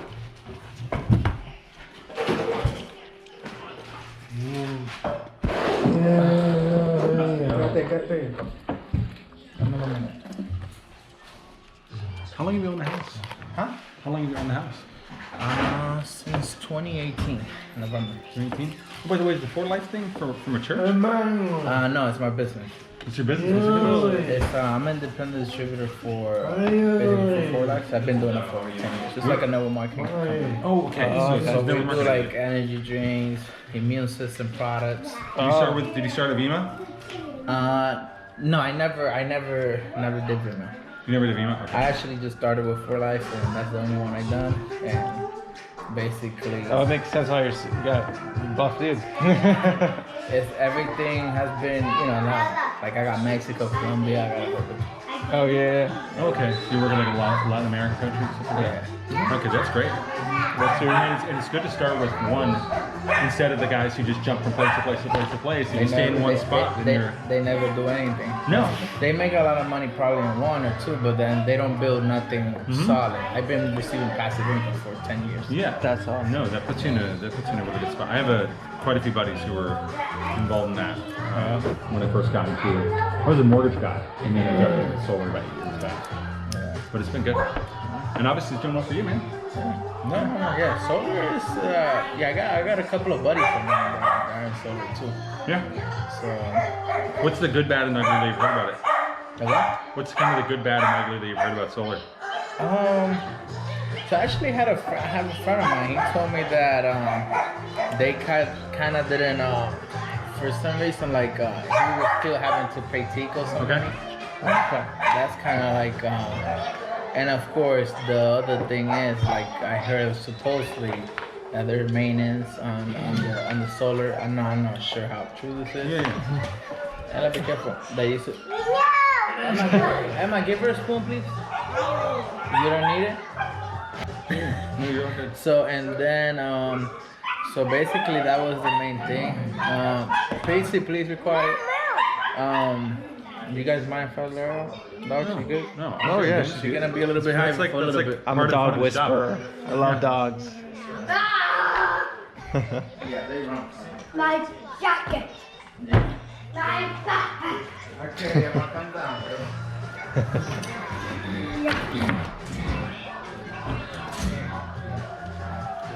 Hey, buddy. Hey, buddy. She's gonna be a little bit high before. He's all good. What kind of dog is it? It's Monty. Emma, stop running, Oh, mommy. so cute. Stop. Hey, buddy. He's so fluffy. Here we go. She's only actually about to be a year. You're so fluffy. 2? She's gonna be too soon. How does she even see? I know. I like her fluffy. Yeah, I like it. We have done like the whole cut thing. Where you shave them and everything else? And I hate it. Oh, yeah. Well, because the whole point is the fluff. You know what I mean? Yeah. Kind of get the nice little hair and everything. She can't even see. I like her like that. She's fine. She hasn't crashed into anything. He's so the 2 biggest things you were worried about were the maintenance. Well, that's what you asked me like what I Yeah. So I mean, what I'd be concerned is of course basically the whole goal is right to pay less. Yeah. Have something steady. And I mean, I don't know, and make sure that they don't get damaged or I don't know. Yeah, no, literally the things you're talking about were like of the 10 reasons people go solar, that eliminating the utility bill, 0 out of pocket, owning your power source, that's all kind of part of it. But yeah, if you're not with a company that's been doing this for a long time, then obviously, it can be a little bit scary depending on which route you're taking. So I'll just let you know on our end, the company we work with is called. They've been around, we were talking earlier, people who jump around from place to place, companies, stuff like that. Been around for 16 years, which is a really long time in Florida to be around as a solar company. So they do roofing, solar, and air. Okay. Right? And 4.7 out of 5-star reviews on Google, Yelp, and every other review site. Which, like, how often do you write good reviews? Probably not that often. Just depending. Yeah. You might be a good American who actually does that, but a lot of people really do. I think I have 3 reviews, not even for 4 Life, or my company. Yeah. Yeah, so the thing that they kind of do as far as like concerns wise, is just they take care of all the maintenance, monitoring, insurance, and everything for the actual system, right, for 25 years. No. How long are you planning on being in the house? Not sure. I've been in it 5. We thought about going, like probably like moving at some point, but the way the market is, my wife is a realtor, so the way the market is just it doesn't make sense right now. Got it. I mean, to kind of like, hey, we might eventually we might. I mean, we're trying to see if we can get an extension here. I'd probably be able to pull eventually. So. Yeah. No, I get it. This is a great house. This is a great neighborhood to be in. It's just the value's just going to keep going up because you're tucked away. You're like close enough to stuff. You're not all the way in Plant City. Yeah, no, I love it. We got all the highways like within 2 miles. Yeah. So every And the road driving out here, the windy road is so nice. Yeah. I love that, especially for kind of being in the middle of everything. Yeah. And then they building up so much that God knows what's gonna happen. They got 1, 2, 3, 4, about 4 or 5 projects easily. Yeah. Around here. How long has your wife been in real estate? For over a year. Emma, go sit down over there, please. Hey. Yeah, she's been like a year, about a year. A year? Right. How's she liking it? She likes it. She has. I mean, she does it part time because she has a job. But the whole point is that she wanted to do it. So she like was off of work for a while. Yeah. And then I decided something. So she then, she went to work and then she decided to become real time, like, and she started working. So yeah. She kind of getting the hang of it. Yeah. I get that. So the reason I asked the realtor thing is because the big upshot on solar that a lot of people have kind of found is just the equity bills you get from your house. So I did mortgages before I did solar, like I mentioned earlier. And so there was a study that was done on, was it Berkeley study? So they took a listing of houses in was it California, Florida, Texas, Arizona, New York, and they showed the increase in home value was about 4.1% total house amount. It also depends on the system size, but it was like anywhere between 60 and 70K. Or what? Why system size? No. Why the increase? The increase in home value. So it's a couple things. One is, so I'll bring up a buddy of mine who was anti-solar. He was like not into solar, but he ended up buying a house with solar. Moves in the house and he goes, "Wow, this is really nice. I don't have a utility bill." Right? It eliminates utility bill for whoever's moving in. So it's doing 2 things. One is when you get a VA or FHA home loan, you have to put in there what the utility bill is per month to see if you're able to qualify. With solar, it's 0 on there whenever they move in the house. So more people will be able to qualify for the house. But the house is also more protected in case of a hurricane because the panel can still work even if there's a power outage, right? The panels don't fly away. Panels don't fly away. Here, I'll show you one. I'm just wondering. No. Yeah. No, that's a great question. Boom, after a hurricane. What do you notice? The panels are still there, right? The areas where they're not, there's no roof there anymore, right? So it's 225 mile an hour wind resistance. If you're hitting 225, you're worried about more panels. Yeah. You're worried about the Honda, or whatever flying through your house. I'm worried now about being in the house. Yeah, you're just not hanging out, right? So you want to make sure that that's kind of covered. So wind mitigation, limited utility bill, and then equity for the house. But a big thing though right now, the big elephant is just the TICO bill, right? Because you're averaging, obviously, you had a higher bill. That was 200 and... That's 295. That has been my highest. It went usually.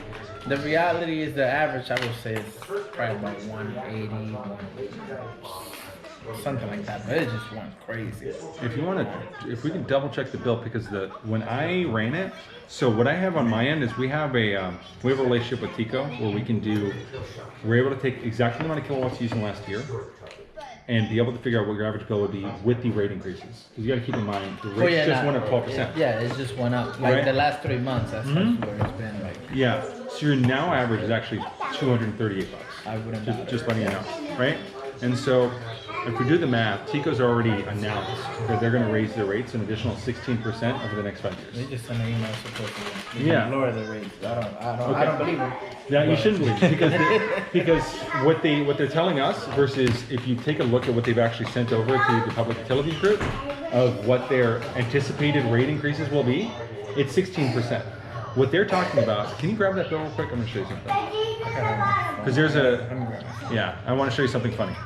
So if we take a look here, let's go into this part. So what they're saying is going to decrease, supposedly, they're trying to, is your energy charge. But what's most of your bill? It's all these other charges. Yeah. So what's happened is that since 2019, back in 2019, they switched us over from coal to natural gas. That's what they did at Big Bend. You remember reading about that? Big Bend, was that? Yeah, that's where they're producing the majority of our power. It's there in Georgia. So they switched over from coal to gas. Okay. What's happened to gas since 2019? It went up, not down, right? It went up 300%. And so what's happened is you take your bill, your $300 bill, only $150 of your bill is actually going towards your monthly bill. Everything else is fuel charges. And then you have this, which is called the Clean Energy Transition Mechanism. You know your neighbors right down the street? You have 5 of them who went solar. And I gotta talk to them because actually the one I know Hamed just went. I think it was with you guys. Yeah. And then I forgot the name. The other ones went. Like we know each other, so yeah. They actually been solar for over a year, I think. Yeah. So what happens is that when they go solar, right? We put the solar in your house. 12 a.m. to 12 a.m. From 8 a.m. to 4 p.m. you produce all the power in the day, right? So you use your power like this.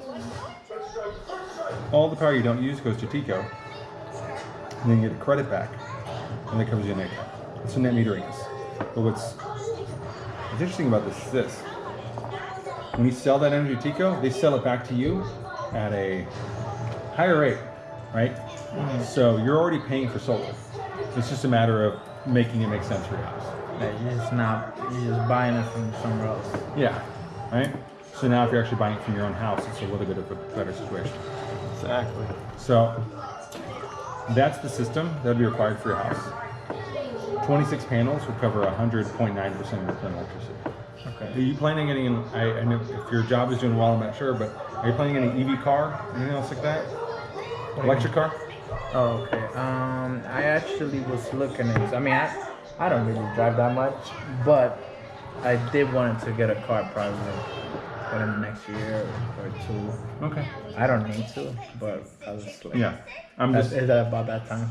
I got a Honda Accord, which is not bad. Really. Yeah. No. I literally said Honda. I had no guess. That was a complete. I didn't even see that. Yeah. So 26 panels to cover 101% of your current electricity, right? So that sticks you in a little bit of a better spot. And it would go all on that south-facing area right there, so that everything's covered. That'd be okay. That's on this truck, so it'll be this area here. Yep. That would go right. Is that the area that I get more? The most amount of sun exposure. Really? Yeah. Does my roof goes like slanted? Yeah. Yeah. Okay. Yeah. So that gives you the most amount, and then I'll show you a picture real quick. Yeah, because I know this neighbor covers this side for a little bit. So this is basically what the system looks like. You know, you've seen them already outside, but they're black on black panels. So a big thing with these traditional solar, the way it worked was it was like Christmas tree lights, right? If one of them went, the whole system went. Right? Okay. These all work independently. Okay. Right? The company that we use is called Enphase. So they're the company who pioneered this. They're located in Germany. They literally invented microinverters. And so with that, that's how we're able to insure the system for 25 years. Because if any panel ever stops working, we'll know exactly what's going on, and we have to call you in 48 hours in order to make sure. And you said there's maintenance. So what will happen? Let's say the panel starts working. Yeah. What's the process in that case? If you go outside and check out any of the houses, you'll see these in-phase boxes. That lets us know exactly how much production is happening out of the system at any given time, right? And so if it shows like A1 panels down, we call you basically the next day. The reason why is this. We have a production guarantee on the system. This is really important. So let's say we don't produce enough power that year. We have to refund you back money at the end of the year. Do you think I want to be paying out all those costs if it's not working? No. No. Right, For how long you guys do that? 25 years. The 20. Okay, I just got it. Yeah. Like this is the best way I like to explain it. If we go down to the maintenance monitoring and all that, it's just me repeating the word 25 years repeatedly, right? So no cost warranty service, inverter, leak-free roof penetration. How old's your roof, by the way? These houses are about 4 years old, right? Yeah, 2018 November. Let's say probably a couple of months after that. Yeah, not too worried about it. Yeah. Workmanship, materials, mounting and anchoring, 24/7 system monitoring. So you don't have to worry about anything for the actual house. Get it. Okay, does that make sense? So, Papi, déjala que ella lo haga, vamos, papi. now, remember earlier we were talking about, so 238, right? So let's just say it goes, let's say they're, instead of going 16%, which it will, but let's say it's 12, to be conservative. That means next year, 266, 298, 334, 374 is what we'd be spending average per month. Your highest bill ever would be your new average in 5 years. 12% rate hike. There you go. Well. So, we're looking at is instead of you spending that, you're 162 a month.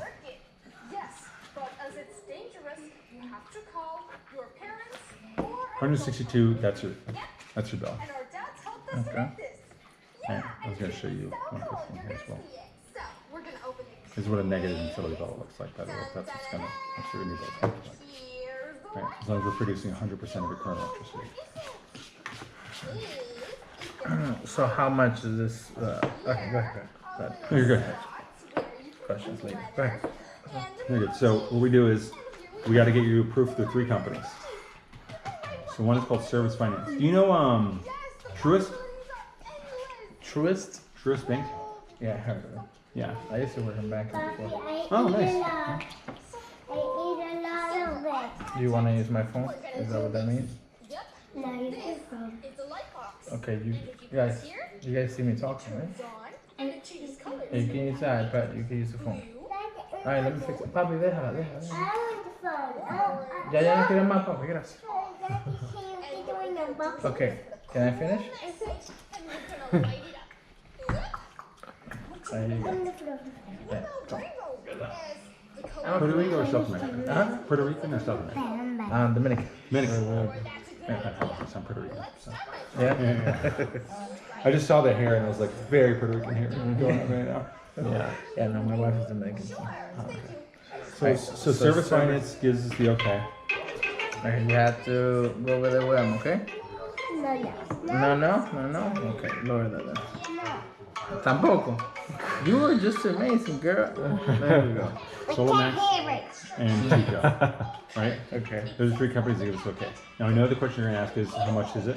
It's $162 a month.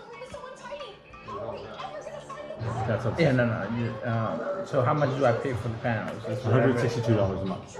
And the total price is $162 a month. So the way whatever that will be for how long? So check it out. So the way it works is this.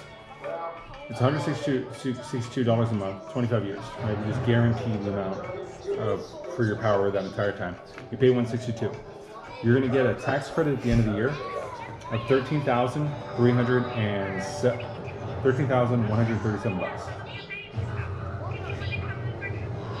That's your tax credit for the project. Okay. Right? That's all you're spending from now on. Right? Is this, that 162. Okay, and you guys guarantee that it won't go negative or anything like that? Exactly. Right? So you're just paying that. We maintain, insure, take care of the system, get the equity in your house, eliminate the utility bill, and we make sure you don't get double billed, like we were talking about earlier. Right? And that's why I wanted to double check the bill, because that's the amount of production you had last year. 15,989. What was my, are you able to see what was my average last year? 238. 238. No, you already had some more, okay? Alright, come on, relax. Are you saying my average bill was 238? 238. Now, they're basing that off of today's rates. That's the way they do it. Okay, so like, gotcha. You're saying with the percentage up. Okay, yeah, gotcha. yeah. Got it, okay. It's 238. So this is what your next year will look like. Your next year's highest bill will be 336. Okay, based on the 12% that you mentioned. Well, no, that's based off of where the rates are right now. Okay, yeah, like for sure, where the rates are right now. Right. Could go more.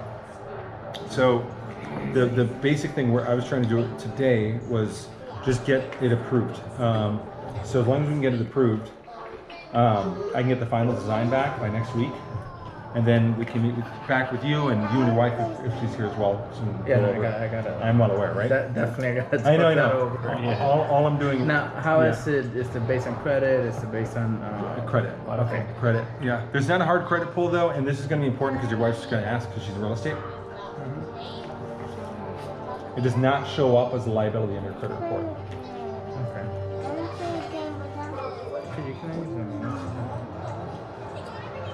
I love this dog. There you go. Can I finish?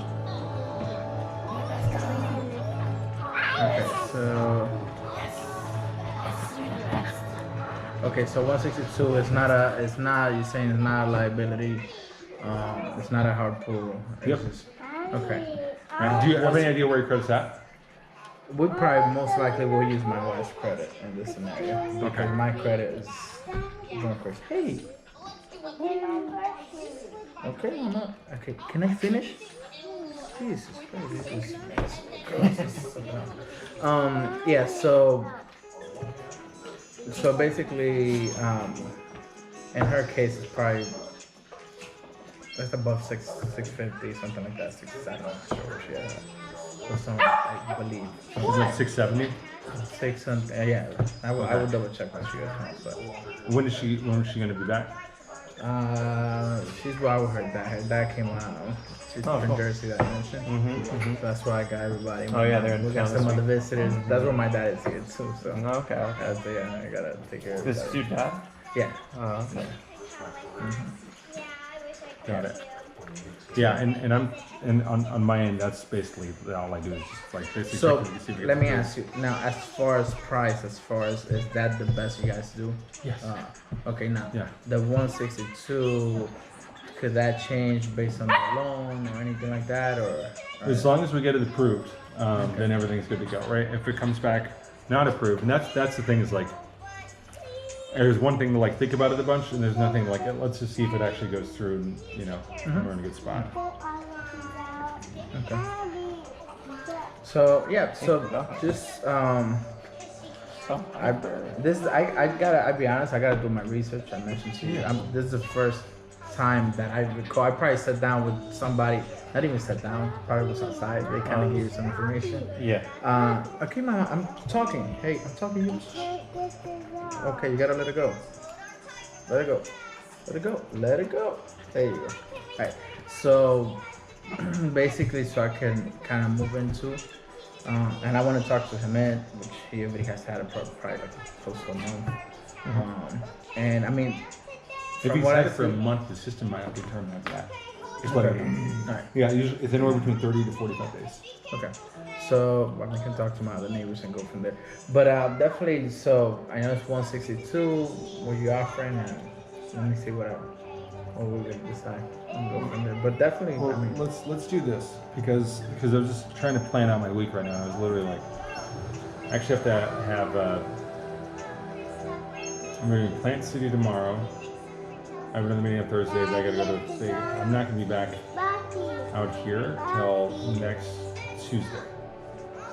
Next Tuesday. So we plan a time with you and your wife when you got about a week out. What day is next Tuesday? –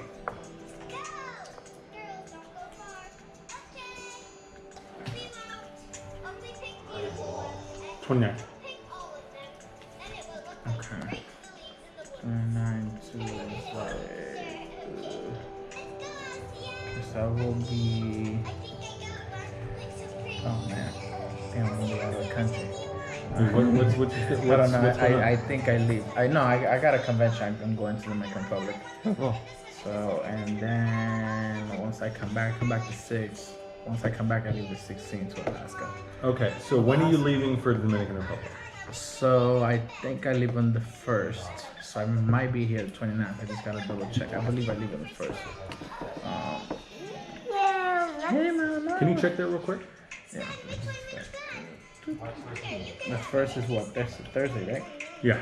No, Friday's first. Friday's the 1st, okay. Give me a second, Mama. Hey, what is it?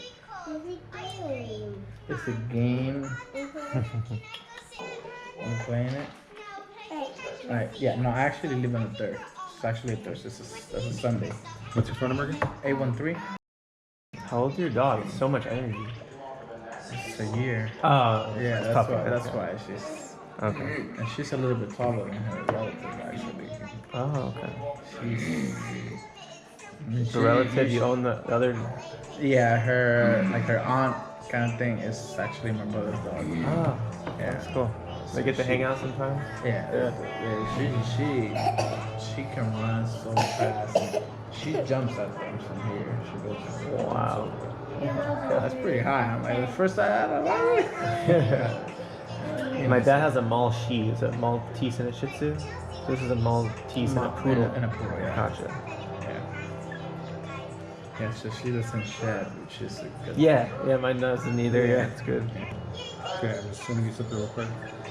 As far as so you're saying as solar, what's the name of the company? Okay, so you guys have been around for quite a while. Yeah. So I know you said 4.7 Google reviews and so on. So, okay. 15 years. And then we actually look, let me go to the price real quick. So basically 162 times 12 times 25 is what I end up paying for the. What happens after? I mean, You're selling the system free and clear. so if you, what about if you sell the house? So it raises the equity of the home, you sell it, pays off the loan, and then they have the system basically for what feels like for free for them, or you can just transfer over the loan. It's either one. But if you chat with any real estate agent, they just say, yeah, we'll just raise the value of the house, sell it. Okay, so can you give me the price that it will be? Because that's something I'm gonna definitely calculate, because if I ever sell the home, I gotta look into it. Hey, I'm gonna be. Hey, I'm talking. Emma, you okay? Emma, you gotta brush your teeth. You gotta get ready to bed, okay? No. Yeah, I know you don't love to go to bed, but you have. Ready? Okay, just keep finishing watching. So max been $162 a month. The tax credit's $13,173. Right? And then I'm gonna be back here Tuesday. What time are you guys generally available? Yeah, probably about this same time. What's the final price? Oh yeah.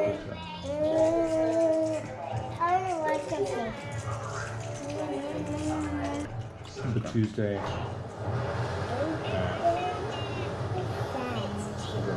43, you said the value of the home, so usually 4.1 out. Yeah, so the value of the home, right? Here's the thing. So, system size 10.14. Remember, by the way, it's 43, but you also get a tax credit of $13,173, so it's $30,000. Oh. Tax credit depending on the amount you're spending in taxes. Yeah. Fair. The equity build on average is a little bit over what the actual system is. Okay. Right. So that 10 kilowatts. 10 kilowatts. Yeah. So how many, in my case, what, do you know already? 59,150. So my solar will be, the size would be 10 kilowatts? 10 kilowatts. Hey, buddy. Okay. Cover your mouth, okay?